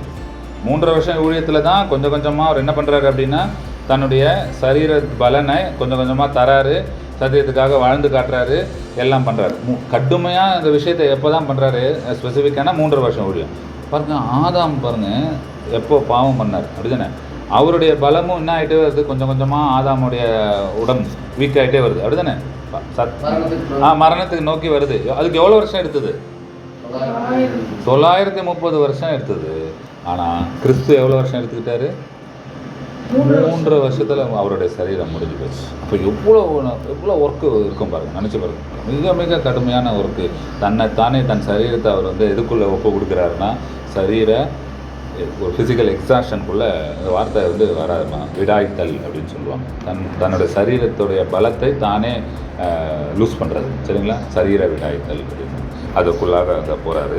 ஸோ அடுத்து எந்த ஸ்டேஜுக்குள்ளே போகிறாரு அப்படின்னா சிலுவையை கூட தூக்க முடியல, அந்த சரீர பலமிழந்து போது அப்படியே சிலுவையை தூக்கிட்டு, சிலுவை கூட இல்லை, அந்த பேட்டிபுலம்னு சொல்லக்கூடிய அந்த மரத்தை தூக்கிட்டு அவர் நடந்து போகும் பொழுது விழுறாரு, சரிங்களா, விழுந்து போகிறாரு. ஸோ அந்த அளவுக்கு அவர் சரீரம் எக்ஸாஸ்ட் ஆகிடுச்சு. இப்போ அடுத்த ஸ்டேஜுக்குள்ளே போகிறாரு. சரி, சரீரம் தான் போயிடுச்சு. நிறைய பேருக்கு நமக்கு சரீரம் வீக்காக இருக்கும், ஆனால் மென்டலி ஸ்ட்ராங்காக இருக்கும், அப்படி தானே. அடுத்த ஸ்டேஜுக்குள்ளே கொண்டு போகிறாங்க அவரை, சரிங்களா, ஒரு மென்டல் அகானிக்குள்ளே கொண்டு போகிறாங்க, மன உளைச்சலுக்குள்ளே கொண்டு போகிறாங்க, மென்டல் சாரோக்குள்ளே அவரை கொண்டு போகிறாங்க. படிங்க வசனம், ஏசாயா 53ஆம் அதிகாரம் 3ஆம் வசனம்.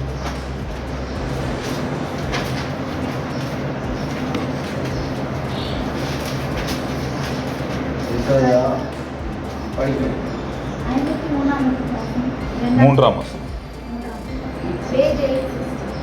அவர் அசட்டை பண்ணப்பட்டவரும் மனுஷனால் புறக்கணிக்கப்பட்டவரும் துக்கம் நிறைந்தவரும் பாடு அனுபவித்தவருமாய் இருந்தார். அவரை விட்டு நம்முடைய முகங்களை மறைத்து கொண்டோம். பார்த்தீங்களா என்ன பண்ணிட்டோம் எல்லாரும்?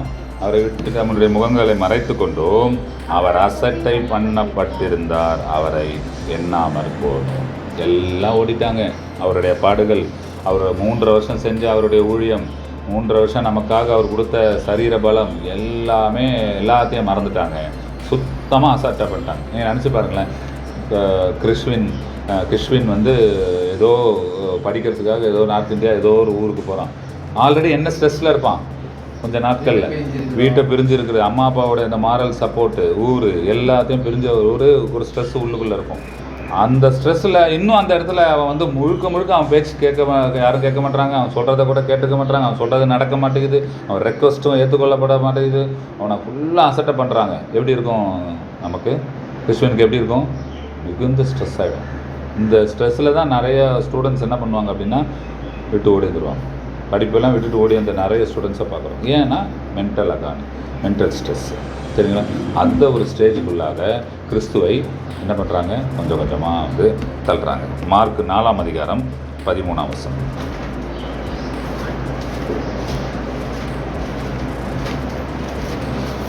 இந்த உவமையை நீங்கள் அறியவில்லையா? அறியாவிட்டால் மற்ற உவமைகளை எல்லாம் எப்படி அறிவீர்கள்? பாருங்க, நிறைய விஷயத்தை அவர் வாழ்ந்து காட்டினாரு, நிறைய விஷயத்த சொல்கிறாரு. இருந்தாலும் யாருக்கும் அந்த அப்போஸ்தலர்களுக்கே இது அப்போஸ்தலர்களுக்கே என்னென்ன புரியல. இதுவே புரியலன்னா இப்போ நிறைய விஷயம் எப்படி புரிய போகுது? அது அவருக்கு அதானே, அதுக்காக தானே வந்தார், சத்தியத்தை சாட்சி கொடுக்க தானே வந்தார். அந்த 3.5 வருஷமாக அதான் பண்ணுறாரு. ஆனால் என்ன பண்ணலை அப்படின்னா அவர்களை நோக்கி இந்த ஓமையை நீங்கள் அறியவில்லையே, ஆச்சரியமாக இருக்குது, இதே புரியலன்னா அப்போ வேறு என்னப்பா புரிய போகுதுன்ற மாதிரி இது ஒரு ஸ்ட்ரெஸ்ஸை ஆக்சுவலாக அவருக்கு ஏற்படுத்துது. அதுக்கப்புறம் தான் ஃபிசிக்கல் எக்ஸாக்ஷன் மென்டல் ஸ்ட்ரெஸ்ஸுக்குள்ளே போகிறார். இது ஆரம்பம் சொல்கிறேன். இதுவே ஆக்சுவலாக இனிஷியலாக என்ன ஸ்ட்ரெஸ்ஸாக இருக்குன்னா பிதாவை விட்டு பிரிஞ்சு வந்தார். பிதாவை முகமுகமாய் பார்க்கக்கூடிய அந்த வாய்ப்பை விட்டு பிரிஞ்சு வந்தார். அதுவே பெரிய ஸ்ட்ரெஸ்க்குள்ளே வர்றார். அதுக்கப்புறம் பார்த்தீங்கன்னா இங்கே எல்லாம் சொல்கிறாரு, எல்லாம் பண்ணுறாரு. ஆனாலும் அவங்க என்ன பண்ணுறாங்க, பண்ண மாட்டாங்க, ரெசிப்ரோகேட் பண்ண மாட்டாங்க. ஒரு டீச்சர் ஒரு கிளாஸில் திரும்ப ஒரு விஷயத்த சொல்கிறாங்கன்னு வச்சுக்கோங்களேன், யாருக்கும் புரியலன்றாங்க. ரெசிப்ரோகேட் கேள்வி கேட்டால் சொல்ல மாட்டாங்க. டீச்சர் என்ன ஆவாங்க, போங்கடா நீங்களும் உங்கள் கிளாஸ்ன்னு சாக்கத்துக்கு போட்டு போயிடுவாங்க, அப்படி தானே? இல்லை, ஒரு மென்டல் ஸ்ட்ரெஸ்ஸுக்குள்ளே போயிடுவாங்க. நிறைய தடவை அப்படி பண்ணால் ஸ்ட்ரெஸ்ஸுக்குள்ளே போகிறதுக்கு வாய்ப்பு. அதுதான் கொஞ்சம் கொஞ்சமாக அப்படி. யோவான் 11:33.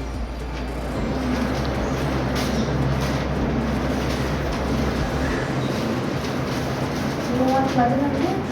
Page 144.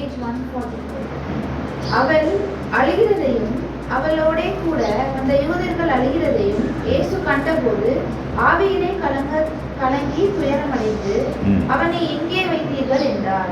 ஆண்டவரே வந்து பாரும் என்றார்கள். இயேசு கண்ணீர் விட்டார். அப்பொழுது இயேசு கண்ணீர் விட்டார். கண்ணீர்லாம் எப்போ வரும்? சும்மா வந்துருமாங்க? கண்ணீர்லாம் அவ்வளோ ஈஸியாக வந்துடாது. அப்படியே வெதும்பின பிறகு தான், மனசு வெதும்பின பிறகு தான் நம்மளால் கண்ட்ரோல் பண்ண முடியாமல் கண்ணீர் வரும். அது நம்மளே ஊர்லேயே சொல்லுவாங்க, அப்படியே ஆண் பிள்ளை அழுவாத அப்படின்லாம் சொல்லுவாங்க இல்லையா? அழுகைன்றது 2 பேருக்கும் ஒரு பொதுவான ஒரு விஷயம் தான். மனசு வெம்பிச்சு, மனசு ரொம்ப துயரப்பட்டுச்சுன்னா என்ன ஆகும்? கண்ணீர் வரும். கிறிஸ்துவும் பாருங்க கண்ணீர் வடிக்கிறார். அப்போ எவ்வளோ உள்ளுக்குள்ளே துயரம், ஒரு மென்டல் அகானி இருக்கும். இது யாருக்கு மறுபடியும் பாருங்களேன், அடிஞாலத்தை பிடிச்சிக்கோங்க. எந்த சுயநலமும் இல்லை, எந்த விஷயம் லாபமும் அவருக்கு கிடையாது. முழுக்க முழுக்க யாருக்காக தான்? நமக்காக. இது மட்டும் நம்ம மனசில் இறங்கிடுச்சுன்னு நினச்சிக்கோங்களேன் அன்பான சகோதரர்கள். நாம் பிறருக்காக செய்கிற அந்த சத்திய ஊழியம், நம்ம ஒன்றும் பெருசாக நம்ம கையிலேருந்து பணமோ பொருளோ அதெல்லாம் நம்ம அள்ளி தர சொல்ல. அவர் என்ன, உங்கள் சரீரத்தை எனக்கு ஜீவ பலியாக கொடுங்க. அப்போ என்ன அர்த்தம்? பலினா பலியா வெட்டுற அதையும் கேட்கல. உன் சரீரத்தை பிரயோஜனப்படுத்தி, உன் ஞானத்தை பிரயோஜனப்படுத்தி என்னுடைய காஸ்பல் ஊழியத்தை, என்னுடைய திட்டத்தை சொல்லு. அவ்வளோதான், முடிஞ்சு போச்சு. அப்போ ஆட்டோமேட்டிக்காக நீ வாழ்ந்து காட்டுறதுக்கு ஒரு வாய்ப்பை நான் தரேன், உதவி பண்ணுறேன்னு தான் சொல்கிறேன். இவ்வளோ தான் நம்ம கிட்ட கேட்குறாரு. நம்ம பெருசாக எடுத்துக்கிறோம்.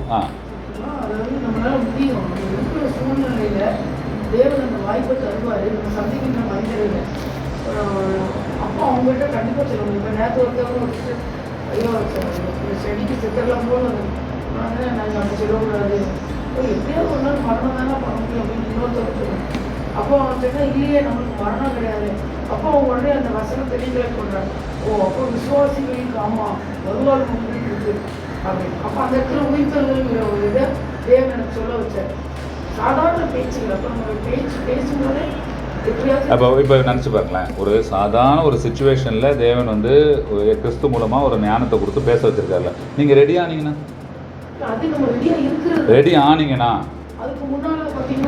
எபேசியர்ல என்ன சொல்லுது? அப்போ ரெடி ஆனீங்கன்னா எவ்வளோ எஃபெக்டிவாக பண்ணலாம். திடீர்னு ஒரு சோல்ஜர் போகிறாரு, கையில் துப்பாக்கி இல்லை, திடீர்னு அட்டாக் பண்ணுறாங்க. அவர் எப்படி அவரை தற்காத்து கொள்ள முடியும்? அவரையும் தற்காத்து கொள்ள முடியாது, அவரை சார்ந்து இருக்கவங்களையும் தற்காத்து கொள்ள முடியாது. இதே நீ அவர் ரெடியாக இருந்திருந்தாருன்னா அவரையும் தற்காத்து கொள்ளலாம், சார்ந்து இருக்கவங்களையும் தற்காத்து. அதை தான் சொல்கிறாரு ரெடினஸ். அவங்க என்ன சொல்றாங்கன்னா, நான் ரெடியா தான் இருக்கிறேன் அப்படின்னு சொல்ல முடியுது. ஓகே, ரெடியா இருந்தீங்கன்னா ஓகே. அப்போ பாருங்க பிரதர், 5 நிமிஷத்துக்கு முன்னால ஒரு பிள்ளை வெளில அடிச்சாச்சு, பிரேயர்ல கேட்காம நித்திய ஜீவன்னா என்ன அப்படின்னு. அம்மா நீ இப்படி கேட்குறியாம்மா, ஆசிப்பிள்ளதான் அப்படியா, அது தேவனோட நம்ம வாழ்றதுமா, அதுக்கு ஆயத்தமாகுது அப்படின்னு சொல்லும்போது அவங்களுக்கு அந்த நித்திய ஜீவனை பற்றி சொல்கிறேன். அம்மா அவருடைய கனத்தையும் மகிமையும் அறியாமல் எடுத்துக்கொள்ளுது. இப்போ முடியாது, மரணத்துக்கு அப்புறம் இருக்குது. இல்லை, இப்போ ஒன்லி திங் இதுலேருந்து என்னென்ன அதெல்லாம் ஓகே, தேவன் நமக்கு நம்மளை அதுதானே அதுக்கு தானே உடன்படிக்கை பண்ணியிருக்கீங்க. இப்போ இதில் என்ன சொல்ல வரீங்க? என்ன சொல்ல வரணும், நம்ம எப்பவுமே ஜெபத்திலையும் கண்டிப்பாக இருக்கும்பொழுது கண்டிப்பாக நம்ம சந்திக்கின்ற மனிதர்களுக்குள்ள ஒரு நாளைக்கு நிறைய நேரம் நம்ம சுவிசேஷம் சொல்லுவோம். இந்த சந்திக்கிற அப்படின்றது போய் இன்னும் ஒரு படி முன்னேறி வாங்கலாம். இன்னும் ஒரு படி கிறிஸ்து மாதிரி இன்னும் ஒரு படி முன்னேறி வாங்கலாம். எனக்கு வீடே இல்லை, எனக்கு தலை சாய்க்கும் இடம் இல்லைன்னு சொல்கிறார்களா, அந்த எக்ஸ்ட்ரீம் உங்களை கூப்பிடலையே. இன்னும் ஒரு படி முன்னேறிவே, நம்ம வாலின்ற இன்னும் கொஞ்சம் செய்வோமே. அதுதானே கேட்குறாரு. என்ன பலியாக கேட்குறாரு? உன் சரீரத்தை எனக்கு ஜீவ பலியா கொடுன்னு இருக்காரு. சரீரத்தை வச்சுட்டு அவர் என்ன பண்ண போறாரு? நம்ம சரீரத்தை கொடுப்பாரு, அது ஒண்ணு. அப்ப நாம இன்னும் ஒரு படி முன்னேறி வருவோம். நம்ம முன்னேறி வரும்போது இன்னும் தேவன் வந்து நமக்கு அந்த ஆத்மாக்களை ஆதாயப்படுத்தக்கூடிய ஒரு வேலையை அதிகமாக கொடுக்கலாம். சரிங்களா? அதுதான் சொல்கிறேன். அந்த ஒரு படி நாம் முன்னேறி வரும்பொழுது தேவன் நமக்காக நிறைய விஷயங்களை கட்டாயமாக செய்யும். நான் சொல்கிறேன்ல, அவர் தான் ப்ராமிஸ் பண்ணுறாரு, நான் உங்களுக்காக ஹெல்ப் பண்ணுவேன் தானே சொல்கிறார். சரிங்களா? ரைட், சரி, படிக்கலாம். யோவான் 19:25.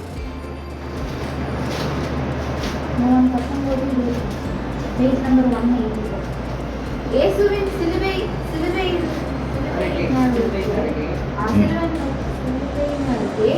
அவருடைய தாயும் சகோதரி கிளியோப்பா மரியாளும் மகதலேனா மரியாளும் நின்று கொண்டிருந்தார்கள். பாருங்க, நினச்சி பாருங்க, நீங்கள் உயிரை கொடுத்து 3.5 வருஷம் ஃபுல்லாக ஊழியம் பண்ணி நான் எனக்கு அப்புறம் பெரிய சத்தியத்தை கொண்டு போகக்கூடியவர்கள் அப்படின்னு சொல்லி 12 பேரை செலக்ட் பண்ணி அதில் ஒருத்தர் வேறு போயாச்சு. செலக்ட் பண்ணி அப்போஸ்தலர் கூட்டத்தை வச்சுருக்காரு. யாருமே இல்லைன்னா எப்படி இருக்கும் அவருடைய இருதயம் இல்லை? அப்போ இந்த 3.5 வருஷம் இல்லை 33 வருஷம் வாழ்வும் அவர் நினச்சிருக்கலாமா? ஆனால் நினச்சிருக்க மாட்டார். நம்ம நினைப்போம் அவங்களாம் ஐயோ போய் 33 வருஷமும் காலியா வேஸ்ட்டா, இவங்களை நம்பி என்ன பண்ணேன், இந்த எண்ணம் வரும். ஊழியம் செய்யும் பொழுது, சத்தியம் சொல்லும் பொழுது, சரிங்களா, இந்த எண்ணம் வரும், வேஸ்ட்டா. அப்போ இவங்களை கூப்பிட்டு நம்ம இவங்களுக்காக இவ்வளோ வருஷம் இல்லை இவ்வளோ மாதங்கள் சத்தியம் சொன்னதெல்லாம் வேஸ்ட்டானா அது கேட்பார். தானியல் கிட்ட கேட்குறாரு. அதை கேட்கறதுக்கு, அதை முடிவெடுத்துக்கு நீ யாருன்னு கேட்குறாரு. என்ன சொல்கிறனோ அதை மட்டும் செய், அவ்வளோதான். அது அவங்க வேஸ்ட்டாக இல்லையான்றது அவங்க இருதயம், அவங்களுக்குள்ளே என்ன உடன்படிக்கை செய்யப்பட்டிருக்கு, இல்லை அவங்களுடைய உடலை அவங்க பரிசுத்தமாக அவருக்காக தேவனுக்காக தராங்களான்றது அது 2 பேருக்கு உள்ள கணக்கு. மறுபடியும் அதான் சகோதரர் சொல்கிறேன். யாரையும் நாம் சத்தியத்தை சொல்லிட்டு இருக்கிற உங்கள் ஆஃபீஸில் இருக்கலாம், உங்கள் வீட்டு பக்கத்தில் இருக்கலாம், சரிங்களா, தொடர்ச்சியாக சிஸ்டமேட்டிக்காக சொல்லுங்கள். முடியலையா இங்கே கூப்பிட்டுவாங்க, சரிங்களா, இல்லை சகோதரிகளை கூப்பிடுங்க. சொல்கிறவங்கள எக்காரணம் கொண்டும் எடை மட்டும் கூப்பிட்றாங்க. நான் எடை போட ஆரம்பிச்சிட்டோம் அப்படின்னா நாம் அந்த இடையில கீழே இறங்குறோம்னு அர்த்தம். நாம் கீழே இறங்குறோம், அவங்க உயர்றாங்க. எடை போட வேண்டிய அவசியம் நம்மளுடைய வேலையும் கிடையாது. அது தேவனும் இயேசு கிறிஸ்து பார்த்துப்பான். உன் வேலை, கடமை, சுவிசேஷம், அதை மட்டும் சொல்லிட்டு போயிட்டு அவங்க என்ன அதில் பாருங்க, மேலோக்க நிறைய உடனேலாம் வந்துட மாட்டாங்க, உடனேலாம் அவங்க கிரியை காட்டிட மாட்டாங்க, உடனேலாம் மனம் திரும்புதல் நடக்காது. அப்பட்டமாக எதிர்த்தும் போவாங்க, அப்பட்டமான சாத்தானுடைய கிரியையும் காட்டுவாங்க. எல்லாத்தையும் ஃபீல் பண்ணி தான் ஆகணும், எல்லாத்தையும் அனுபவிச்சு தான் ஆகணும், சரிங்களா. ஆனால் அதற்காக அவர்களை நிந்திப்பதோ, அவர்களை நாம் போயிட்டுருக்கும்போதே அவளை எடை போடுவதோ நம்ம காரியம் இல்லை. சரியில்லை, நம்மளுடைய ஊழியத்தையே டிஸ்டர்ப் பண்ணுறாங்க, நம்ம வேலையே அவங்க டிஸ்டர்ப் பண்ணுறாங்கன்னா கட்டாயமாக கிறிஸ்து தூக்கிடும், தேவன் தூக்கிடும். ஒரு பிரிவில் டிட்டாச் பண்ணி விட்டுருவார். அப்போ நம்ம மண்ணை அப்போ தெரியும் நமக்கு, உதறிட்டு வந்துக்கிட்டே இருக்கலாம், அவ்வளோதான். அப்போ கூட அவங்கள நிந்திக்கலை, கிறிஸ்து என்ன சொல்லலை, அப்போ கூட என்ன பண்ணலை, அவங்கள நிந்திக்கலை. அது அவங்களுக்கும் தேவனுக்கும் உள்ள கணக்கு. என் வேலை முடிஞ்சு போச்சு வா அப்படின்னு அந்த மாதிரி அப்போஸ்தலர்களை ரெடி பண்ணிட்டாரு. ஆனால் சிலுவையில் இருக்கும் பொழுது யாருமே இல்லை, இவங்க தான் இருக்காங்க. எப்படி இருக்கும் பாருங்க, அவருடைய இருதயம் சுக்கு நூறாக போயிருக்கும். ஆல்ரெடி ஃபிசிக்கல் எக்ஸாஷன், உடம்பு போச்சு, சரியா, எதிர்பார்க்கல, கட்டாயம் இருக்கும்ல, கட்டாயம் இருக்கும்ல, இருக்க வசனங்கள்லாம் இருக்குது, எல்லாம் விட்டு போயிட்டீங்களே அப்படின்றாரு. அப்படிதானே, எவ்வளோ வசனங்கள் இருக்குது, சரிங்களா. மென்டல் எக்ஸாஷன் போச்சா இல்லையா அவருக்கு? அதனால தானே ஏலி ஏலி சபக்தாமான்னாரு, சரிங்களா. எல்லாரும் கைவிட்டான். அதோட அர்த்தம் என்ன, எல்லா மனுஷனும் கைவிட்டாங்க. என் தேவனே நீ என் கைவிட்டு. அப்போ அது எதிர்பார்ப்பு இல்லாமல் இருக்கும், கட்டாயம் கிறிஸ்துக்கு எதிர்பார்ப்பு, சரிங்களா. அதானே பேதுருக்கிட்ட கேட்டார், என்ன நேசிக்கிறியா, அது எதிர்பார்ப்பு இல்லையா, நேசிக்கிறியா கேட்டாரா இல்லையா, 3 தடவை கேட்குறாருல, எதிர்பார்ப்பு கட்டாயம் இருக்கும். ஏன்னா நல்லா புரிஞ்சுங்க, அவர் அப்படியே அந்த தேவகுமாரனுடைய கேரக்டரில் இங்கே வரல. எப்படி வந்தார், மனுஷ மாம்சமாக தான் வந்தார். அப்போ அந்த குணலட்சணங்களை தான் காட்டுறார். அவர் தேவகுமாரனுடைய வல்லமையோடு வந்தார். ஆனால் மனுஷனுக்கு ஏற்ற இந்த எல்லா விதமான பலகீனம், பலம் எல்லாத்தோடு இருந்தார். அங்கேருந்து பரத்துலேருந்து வர வல்லமையை எடுத்துக்கிட்டு தான் அவர் மனுஷனாக வாழ்ந்து காட்டினார். அவர் அந்த ஒரு ப்ரிவிலேஜோடு வந்தார்னா அப்போ அந்த எக்ஸாம்பிள் நமக்கு சரியான எக்ஸாம்பிளாக இருக்காது. அவர் என்னப்பா, அவருக்கு வலியே இருக்காது, அவருக்கு எதுவுமே பாடுகளே இருக்காது, வழியே இருக்காது. அப்போ அது ஒரு எக்ஸாம்பிளாக நமக்கு அது பாதப்படியே கிடையாது இல்லையா. அவர் என்னப்பா சும்மா அது ஒரு அப்படி இருக்கும். அது ஒரு மன்னிக்கணும், தேவன் மன்னிக்கணும், அது ஒரு ட்ராமா மாதிரி போயிடும். அதை என்றைக்குமே பண்ணல.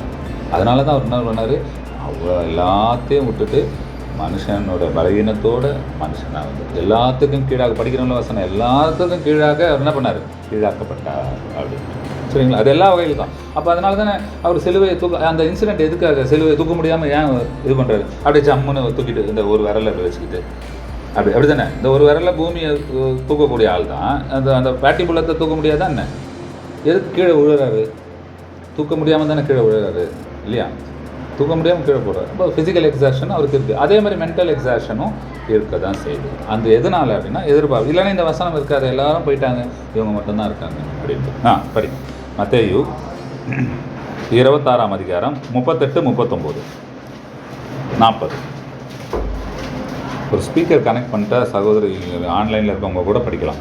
இப்பொழுது அவர்களின் ஆத்துமா மரணத்துக்கு ஏதுவான துக்கம் கொண்டிருக்கிறது. நீங்கள் இங்கே தங்கி என்னோடு கூட விழித்திருங்கள் என்று சொல்லி சற்று அப்புறம் போய் முகம் குப்புற விழுந்து, என் பிதாவே, இந்த பாத்திரம் என்னை விட்டு நீங்கள் கூடுவானால் நீங்கும்படி செய்யும். ஆளுநர் சித்தத்தின்படி அல்ல, உங்களுடைய சித்தத்தின்படியே ஆகப்படவது என்று இப்போ சொன்னீங்க இல்லையா, அது பாருங்க, என் ஆத்மா மரணத்துக்கு ஏதுவான துக்கம் கொண்டு இருக்கிறது. எதனால் வந்து இந்த துக்கம்?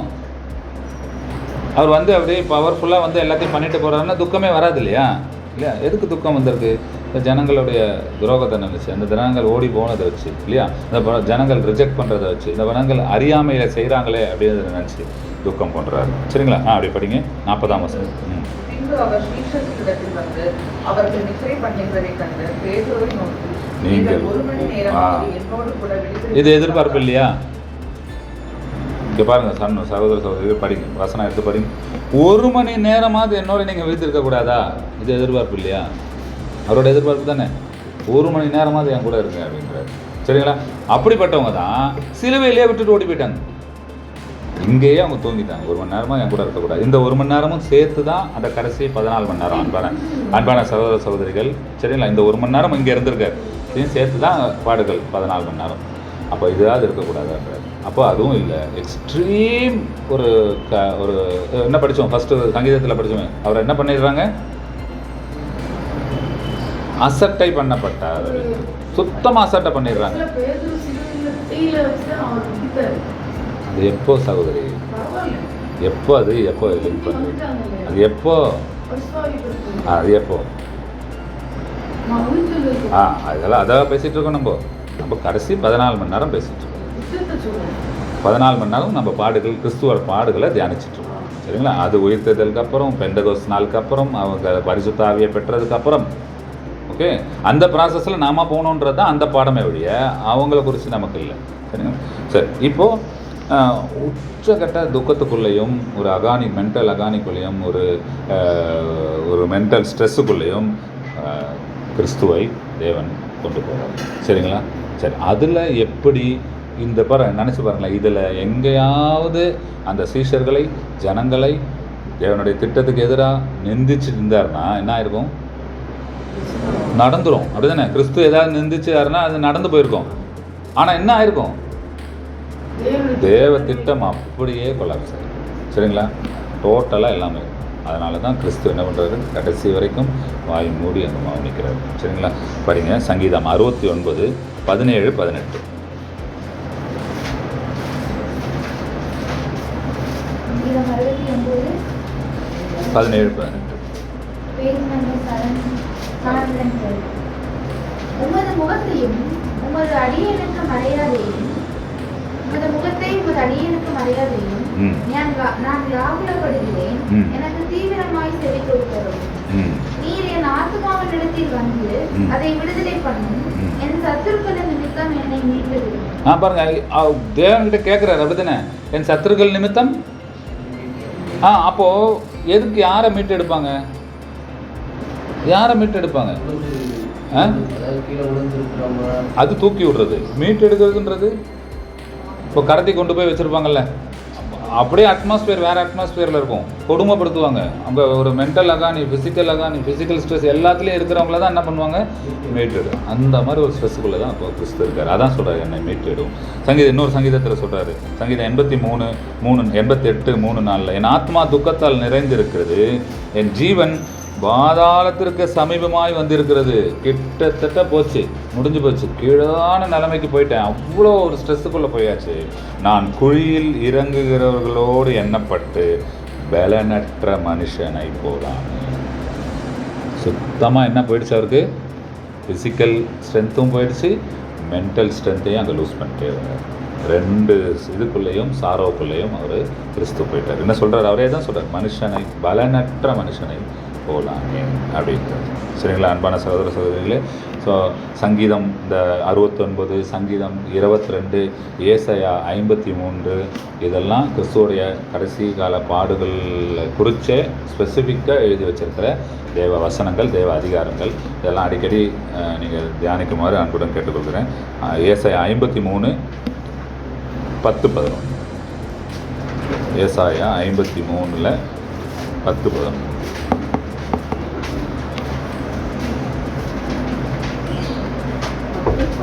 ம். கர்த்தரோ அவரை நொறுக்க சித்தமாகி அவரை பாடுதலுக்கு உட்படுத்தினார். ம். அவருடைய ஆத்மா தன்னை குற்ற நிவாரண பலியாக ஒப்புக் கொடுக்கும் போது ம். அவர் தமது சந்ததியை கண்டு நீடித்த நாளாய் இருப்பார். ம். கர்த்தருக்கு சித்தமானது அவர் கையினால் வாய்க்கும். ம். அவர் தமது ஆத்ம வருத்தத்தின் பலனை கொண்டு திருப்தி ஆவார் என தாசனாகிய நீதிபரர் தம்மை பற்றும் அறிவினால் அநேகரை நீதிமான்கள் ஆக்குவார் அவர்களுடைய அக்கிரமங்களை. பாருங்க, இன்னும் அழகான வசனம் பாருங்க. இந்த வசனத்தோட தாற்பயத்தை பாருங்க. என் தாசனாகிய நீதிபரர் தம்மை பற்றும் அறிவினாலே அநேகரை நீதிமான்கள். அப்போ இந்த அறிவை எப்போ தரப்போகிறோம்? கடைசி சிலுவையில் இருக்கிற வரைக்கும் இந்த கொடுத்துட்டு இருக்காரு, அப்படி தானே? நல்லா இருக்கும்போது ஓடி ஓடி பண்ணார். மலைக்கும் பாலைவனத்துக்கும் வெயில்லையும் மழையிலையும் இதில் குளிர்லையும் ஓடி ஓடி பண்ணார். இப்போ கடைசியில் உடல் பலத்தை இழந்துட்டார், மனபலத்தை இழந்துட்டார், பலவீனமாக்கப்பட்டார். இப்போயும் என்ன பண்ணுறாராம்? தம்மை பற்றும் அறிவினாலே அநேகரை நீதி அந்த வேலையை செஞ்சுட்டு இருக்காரு. கடைசி ஜீவன் முடிகிற வரைக்கும் அவர் என்ன பண்ணிட்டு இருக்காரு? சத்தியத்துக்கு சாட்சியாக வாழ்ந்துகிட்டு இருக்காரு, சொல்லிட்டு இருக்காரு இல்லையா? அந்த இடத்துல பலகீனமானார், அதனால் வாய் பேச முடியல. சரிங்களா? எக்ஸாஷன், பயங்கரமான ஒரு எக்ஸாஷனுக்குள்ளே வராரு. ஒரு வாட்டி மூச்சு விட்டு எடுக்கிறது, சிலுவையில் அறையவங்க ஒரு வாட்டி மூச்சு விட்டு எடுக்கிறதுன்றது மிகப்பெரிய ப்ராசஸாக. அது வந்து ஒரு 10-15 நிமிஷம் ஆகுமா. ஒரு வாட்டி இழுத்தா அந்த ஆக்சிஜனை வச்சுக்கிட்டு கொஞ்சம் ஒரு சில மணி நேரங்கள் இருப்பாங்களாம். சரிங்களா? சிலுவையில் அறையப்பட்டவர்கள் மிக அதிகமாக வாழ்ந்த இதே யூதர்களுடைய ரோமர்களுடைய ஹிஸ்ட்ரியில் சிலுவையில் இது வந்து கிறிஸ்துவுக்கு முன்னாடி இருந்து இருக்குது. சிலுவையில் அறையப்படுறதுன்றது யூதர்களுடைய பாரம்பரியம் இல்லை, ரோமர்களுடைய தண்டனை முறை. அது கிறிஸ்துவுக்கு முன்னாடியே நிறைய பேரை அரைஞ்சிருக்கு. அதிகமாக வாழ்ந்தது 7-8 நாள் வாழ்ந்திருக்காங்களாம். சிலுவையில் அறையப்பட்டவர்கள் நார்மல் அப்படின்றாங்க. 7-8 நாள் அவங்களால தாக்கு பிடிக்க முடியும். ஆனால் கிறிஸ்து எவ்வளோ நாள் தாக்கு பிடிச்சாரு? 6 மணி நேரம் சிலுவையில் மட்டும் இருந்தார். நம்ம சொல்கிறது கெத்செமனே தோட்டத்துலேருந்து சொல்கிறோம் 14 மணி நேரம். ஆனால் சிலுவையில் எவ்வளோ தான் இருந்தார்? 6 மணி நேரம் தான். ஏன்? அதுக்கு முன்னாடி இங்கே எல்லாம் முடிஞ்சு போச்சு.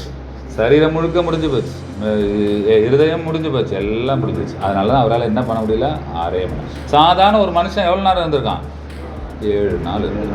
அதான் இங்கே சொல்கிறாரு, மனுஷனை போல நான் பலவீனமாக. அவ்வளோதான். அப்போ இவ்வளோ ஒரு எக்ஸாஷனுக்குள்ள. அதனால தானே வேர்வையில் ரத்தம் வந்துருக்கு, இவ்வளோ ப்ரெஷர்லேயும் ரெக்கார்டு இருக்குது.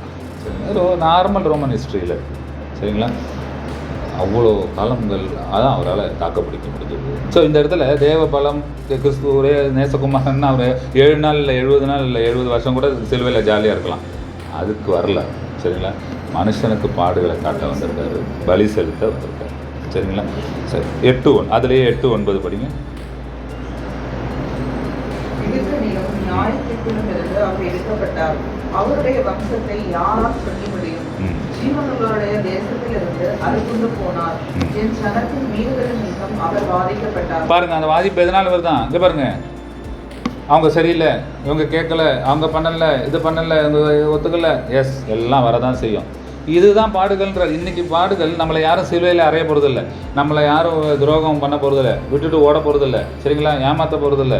சரிங்களா? எதுதான் பாடு நமக்கு? இப்போ எதுதான் பாடு? என் ஜனத்தின் மீறுதலின் நிமித்தம் அவர் வாதிக்கப்பட்டார். அதான் அவருக்கு பெரிய அகானியை கொடுத்துருக்கோம் இல்லையா? வேற என்ன?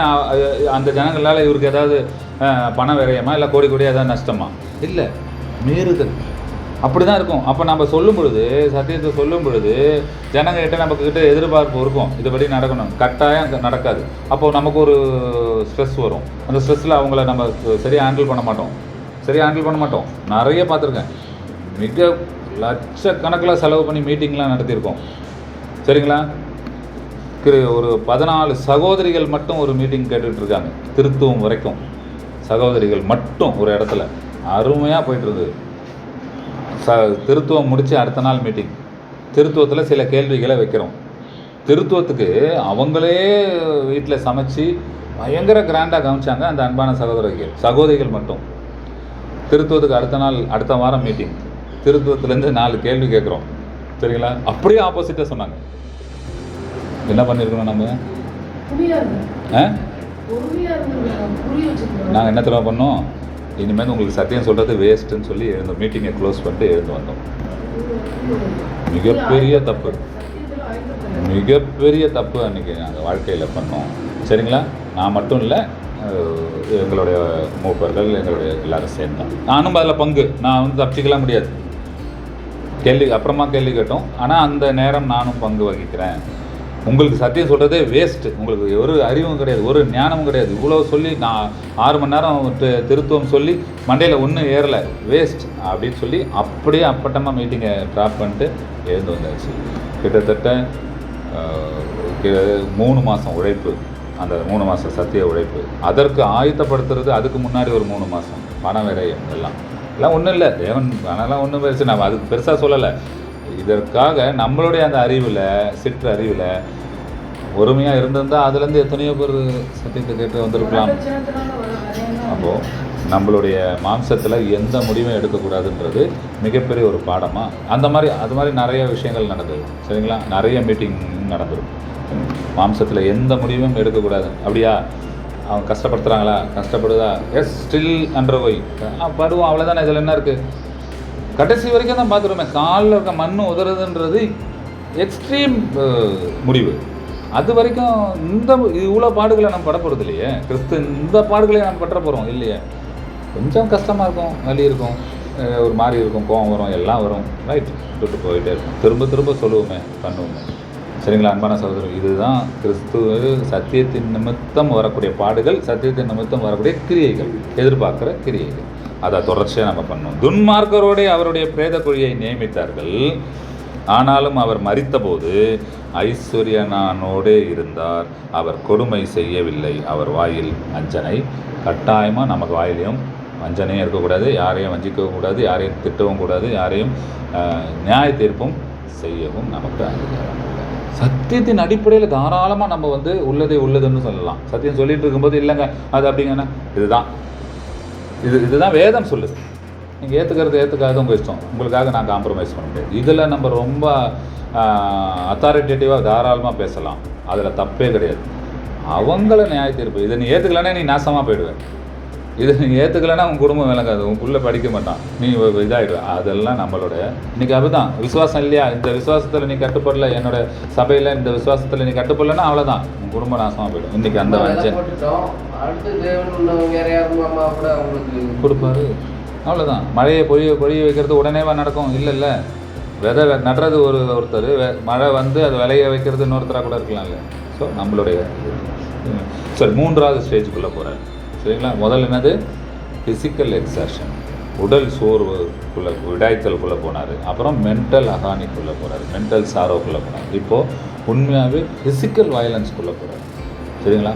ஸோ இதை நம்ம கட்டாயமாக அடுத்த வாரமோ இதை மட்டும் எடுத்து தியானிப்போம். இது ஒன்றும் ஒவ்வொரு டூல்ஸும் யூதர்கள், அந்த ரோமர்கள் பிரயோகப்படுத்தின அந்த ஒவ்வொரு டூலும் நம்ம தியானிக்கக்கூடிய ஒரு கடமை இருக்குது. அவருக்கு அடித்த ஆணி எங்கே அடித்தாங்கப்பா? கிறிஸ்வின் ஆணி எங்கே அடித்தாங்க? ஆணி கையில், சிலுவையில். இங்கேயா? இங்கே சரியா? இங்கே அடிக்கல, இங்கே அடித்தாங்க. சரியா? இங்கே ஆணி அடித்தாங்க. கிட்டத்தட்ட 7 இன்ச்சம். எத்தனை? 7 இன்ச்சு. எவ்வளோ பெரிய ஆணி. சரிங்களா? சுத்தமான காப்பரில் செய்யப்பட்டது, இரும்பு இல்லை. பாருங்க, அவனோட இது பாருங்க, காப்பர், துருப்பிடிக்காது. சரிங்களா? துருப்பிடிக்காது ஆணி. இந்த இடம் ரிஸ்ட்டு இங்கே. சரியா? இது ஏன்னா இங்கே கரெக்டாக சென்டரில் ஒரு ஆணி போச்சுன்னா நரம்புகளை, ரத்த நாளங்களை எதுவுமே டேமேஜ் பண்ணாமல் போகுமா. கரெக்டாக அந்த கேப் ஒன்று. ஆனால் என்ன பண்ணணும்னா ஒவ்வொரு வாட்டியும் அவர் மூச்சை இழுத்து இது பண்ணணும்ல, எக்ஸேல் பண்ணணும், இன்னேல் எக்ஸேல் பண்ணணும்ல, ஆக்சிஜன் வேணும்ல, இழுக்கும்போது இங்கே தான் லோட் ஆகும். ஒட்டுமொத்த உடம்பும் இங்கே இது வழியாக லோட் ஆகும். ஒட்டுமொத்த எலும்புகளும் அப்படியே குலுங்கி போகும். ரத்த நாளங்களும் ஸ்ட்ரெயின் ஆகும். ஒவ்வொரு வாட்டியும் மூச்சு எடுத்து விடுறதுன்றது மிக மிக ஒரு கொடுமையான விஷயம். அதுதான் சிலுவையில் ரொம்ப ரொம்ப கொடுமையான விஷயமா தங்குறது. அப்போ எல்லோரும் என்ன பண்ணுவாங்கன்னா அழுவாங்களாம். அந்த 7 நாள் அதை உயிரை போக விட மாட்டாங்களாம். கிறிஸ்துவ இது பிளான் பண்ணாங்களே, எதுக்கு? அடுத்த நாள் என்னது? ஓய்வு நாள். பாடி இருக்கக்கூடாதுன்றதுக்காக கிளியர் பண்ணாங்க. அந்த மாதிரி இல்லாதப்போ திருடர்களை சிலுவையில் அறைவாங்களே, உண்மையாகவே அவங்களுடைய சட்டங்களின் படிப்படி சாவ விட மாட்டாங்களாம். ஏன்? அதான் கொடுமை. அதை பார்த்துட்டு போவாங்க இல்லையா? ஒவ்வொரு ஜனங்களும் பார்த்துட்டு போவாங்களே, அவன் மூச்சு விடுறது. நம்ம சாதாரணமாக அவ்வளோதான் எக்ஸேல் 15 நிமிஷம் ஆகுமா ஒரு எக்ஸேல் இன்னேலுக்கு கஷ்டப்படுறது. ஏன்னா இந்த வெயிட்டை இதில் தூக்கணும், காலை தூக்கணும், அப்போ தான் எக்ஸேல் பண்ண முடியும், இன்னேல் பண்ண முடியும். அப்ராக்சிமேட்டாக சொல்கிறாங்க நம்ம இதை படிக்கும்போது. அவ்வளோ கஷ்டப்பட்டு தான் ஒரு ஒரு ஒரு வாட்டி ப்ரீத் பண்ண முடியுமா, அப்போ கொஞ்சம் ஆக்சிஜன் கிடைக்கும், அதை வச்சு கொஞ்சம் தூரம் மறுபடியும் அசிஃபிகேஷன், மூச்சு முட்டுதல் நடக்கும். அந்த அந்த ஆக்சிஜன் காலியானோடனே அசிஃபிகேஷன் நடக்கும், மூச்சு முட்டுதல் நடக்கும். மறுபடியும் கஷ்டப்பட்டு கஷ்டப்பட்டு கஷ்டப்பட்டு தூக்கி உடம்பை கூட நெஞ்சு கூட தூக்கி மூச்சை இழுக்கணும், அப்புறம் ரிலீஸ் பண்ணணும். இந்த வேலை, இந்த கொடுமை சிலுவையில் நடக்கும். இதை ஜனங்கள் பார்த்துட்டு போவாங்க. அதுதான் அவனுக்கு மட்டும் இல்லை, பார்க்குறவங்களுக்கும் மிகப்பெரிய ஒரு வரணும். சரிங்களா? ஸோ அவ்வளோ பெரிய ஒரு கொடுமையான காரியங்களுக்குள்ளே கிறிஸ்து போகிறாரு. ஸோ முள்முடி வைக்கிறாங்க. சரிங்களா? அப்புறம் என்னது சவுக்கடி, இந்த சவுக்கடியை பற்றியும் பார்க்கலாம். சரிங்களா? சவுக்கடி, அப்புறம் என்னது சிலுவை பாடக்குள்ளே போகிறாரு. ஏசாயா 53:5-6. நம்முடைய மீறுதலின் நிமித்தம் அவர் காயப்பட்டு, நம்முடைய அக்கிரமங்களின் நிமித்தம் அவர் ஒடுக்கப்பட்டார். அப்போ நம்மளுடைய மீறுதல் நிமித்தம் அவர் காயப்படுறாருல்ல, நம்மளுடைய அக்கிரமங்கள் நிமித்தம் ஒருத்தர் அப்போ நீ சத்தியம் சொல்கிற ஒரு ஆளோடைய மீறுதல்களோட நம்ம ஒரு சின்ன பாதிப்பு அடைஞ்சா என்ன? அதுக்கு மாம்சமாக ஒரு முடிவை நம்ம எடுக்க வேண்டிய அவசியம் என்ன? அதுதானே உறவு. என்ன நமக்கும் அவங்களுக்கும் உறவு? என்ன ட்ரூத்து தான், இன் பிட்வீன் ட்ரூத்து தான். இதற்காக தானே உறவு நம்ம மெயின்டைன் பண்ணுறோம். அதன் அடிப்படையில் எழும்புகிற உறவு நம்மளை காயப்படுத்தும் போது, நம்மளை அசிங்கப்படுத்தும் போது ஏற்றுக்கிட்டா என்ன? உடனே மாம்சமாக சில காரியங்களில் ஞானமாக ரிஜெக்ட் பண்ண வேண்டிய அவசியம் அங்கே இல்லை. இதெல்லாம் பண்ணிகிட்ருக்கேன். அதை அவாய்ட் பண்ணுறதுக்கு தான் தேவன் பாடமாக கொடுத்துருக்காரு. உடனே மாம்சம் எழும்பும். சரிங்களா? ரைட். படிங்க. சமாதானத்தை உண்டு பண்ணும் ஆக்கினை அவருடைய வந்தது, அவருடைய தழும்புகளால் குணமாகிறோம். சங்கீதம் 22:14-15. ஸோ மறுபடியும் சொல்கிறேன் அன்பான சகோதரர்களே, சங்கீதம் 22:69, ஏசாயா 53, இந்த மூணையும் நீங்கள் முழுக்க தியானம் பண்ணுங்கள். ஒரு சில வசனங்கள் தான் இங்கே படிக்கிறோம். 14-15. 22, ஏசாயா 53, சங்கீதம் 69. சங்கீதம் 32:14-15. தண்ணீரை போல ஊற்றுகிறேன், என் எலும்புகள் எல்லாம் கட்டுவிட்டன. பார்த்தீங்களா? என் எலும்புகள் எல்லாம் கட்டுவிட்டேன்னா ஸ்ட்ரென்த்தை இழந்துருச்சு, தளர்ந்து போச்சு. தூக்க கூட முடியல அவர் பாடியை.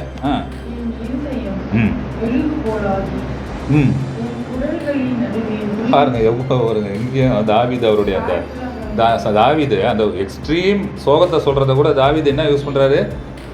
ஒரு இலக்கிய நயத்தை யூஸ் பண்ணுறாரு. இருதயம் உருகி வயிற்றுக்கு குடலுக்கு நடுவில் போயிடுச்சான். இங்கே இருக்கிற இருதயம் உருகி குடலுக்குள்ளே போயிடுச்சான். இது எக்ஸாஜரேட்டட் விஷயமா இருந்தாலும் ஒரு இலக்கிய நடை. சரிங்களா? அதை அந்த சொல்ல அவ்வளோ மோசமான ஒரு ஸ்ட்ரெஸ்ஸுக்குள்ளே கிறிஸ்து இருக்காரு அப்படின்னு.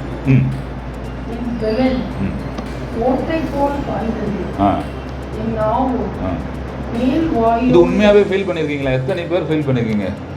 அதிக தியாகத்தில் ரொம்ப தாகம், தண்ணி குடிக்கவே இல்லைன்னா மேல் நாக்கு வந்து மேலே ஒட்டிக்கும். நாங்களும் சின்ன வயசில் விளையாடும் போது ஃபீல் பண்ணியிருக்கோம். போய் வெறித்தனமாக விளையாடுவோம். தண்ணியெலாம் கொண்டு போகிற பழக்கம்லாம் கிடையாது. வெயிலில் தான் போய் விளையாடுவோம். விளையாடி முடிச்சுட்டு ஒரு 5 மணி நேரம் 6 மணி நேரம் தண்ணியே குடிச்சிருக்க மாட்டோம். வெயிலில் விளையாடிருப்போம். தண்ணி தாக்கம் இருக்கும். நாக்கு மேல் ஒதுரில் ஒட்டுற அந்த ஃபீலிங்கை ஃபீல் பண்ணியிருக்கோம். எங்கடா டேப் இருக்கும் அப்படின்ட்டு. வாட்டர் பாட்டில் கிடையாது. அப்போல்லாம் இந்த தண்ணி கொண்டு போகிற பழக்கம்லாம் யாருக்கு இருக்குது? சரிங்களா? அதுவும் விளையாட போகும்போது யாராவது தண்ணி கொண்டு போகுமா? எங்கடா யார் வீட்டில் ஓப்பனாக இருக்கும், பின் வாசல், இந்த பின்னாடி அப்படின்னு சொல்லுவாங்களே அந்த கிணறு. இந்த சென்னையில் கிணறு இருக்கும், உயரமான கிணறு இருக்கும். அந்த கிணறு ஒட்டி டேப் இருக்கும். இல்லைனா வெறும் கிணறுல பக்கெட் வச்சுருப்பாங்க. எங்கடா இருக்கும்னு ஓடுவோம் நாங்களே. அது காம்பவுண்ட் வால்லாம் இருக்காது. அது கிணறுலேருந்து தண்ணி எடுத்து கிணத்து தண்ணியை தான் குடிப்போம். அமிர்தமாக இருக்கும் அந்த நேரம். ஏன்னா தண்ணி தாக்கத்தில் மேல் ஓதரில் ஒட்டியிருக்கும். கிறிஸ்து அந்த மாதிரி ஒரு கொடுமைக்குள்ளே போயிருக்காரு.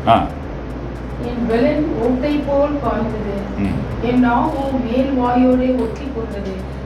என்னை மரண தூளிலே போடுகிறேன். நாய்கள் என்னை சூழ்ந்திருக்கின்றன, பொல்லாதவர்களின் கூட்டம் என்னை வளைந்து கொண்டது. என் கைகளையும் என் கால்களையும் உருவ குத்தினார்கள். என் எலும்புகளை எல்லாம் நான் எண்ணலாம். அவர்கள் என்னை நோக்கி பார்த்து கொண்டிருக்கிறார்கள். சரிங்களா? மிக மிக மிக மிக மோசமான ஒரு ஃபிசிக்கல் வயலன்ஸ்குள்ளே போகிறாரு. இது அன்பான சகோதர சகோதரிகள் ரொம்ப டீப்பாக டெப்த்தாக நம்ம கட்டாயமாக வாசிப்போம். ஒரே ஒரு வசனம் படிப்போம். சங்கீதம் 69:9.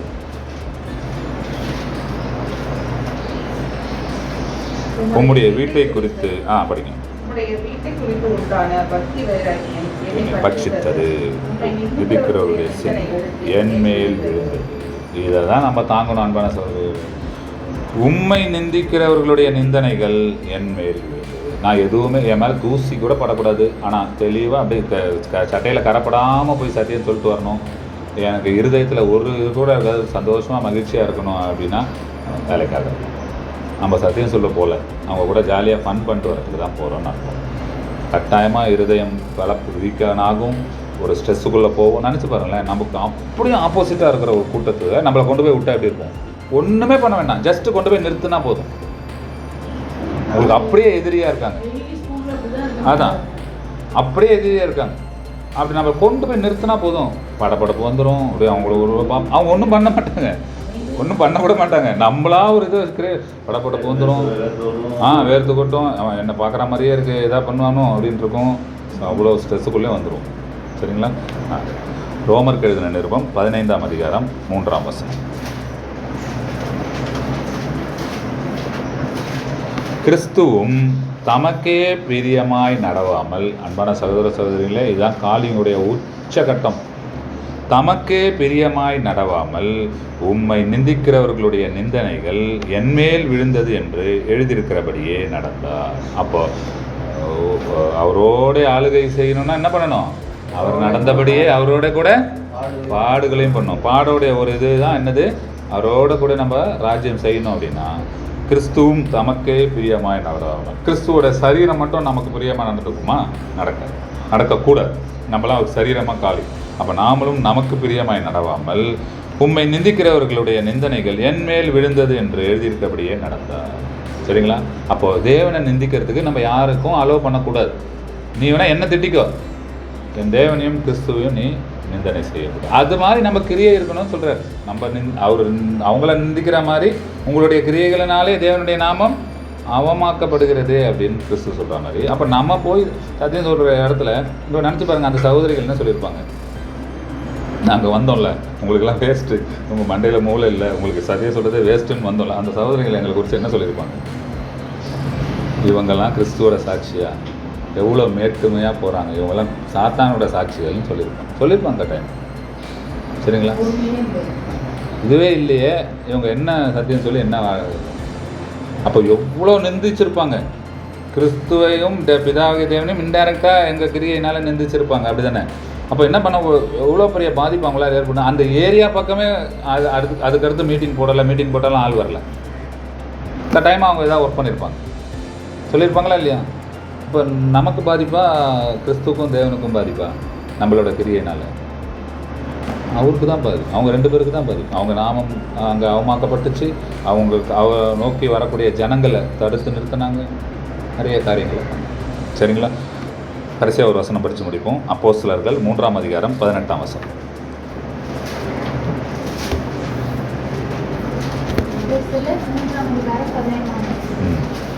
கிறிஸ்து பாடுபட வேண்டும் என்று தேவன் தம்முடைய தீர்க்கதரிசிகள் எல்லாருடைய வாக்கினாலும் முன்னறித்தவைகளை இவ்விதமாய் நிறைவேற்றினார்.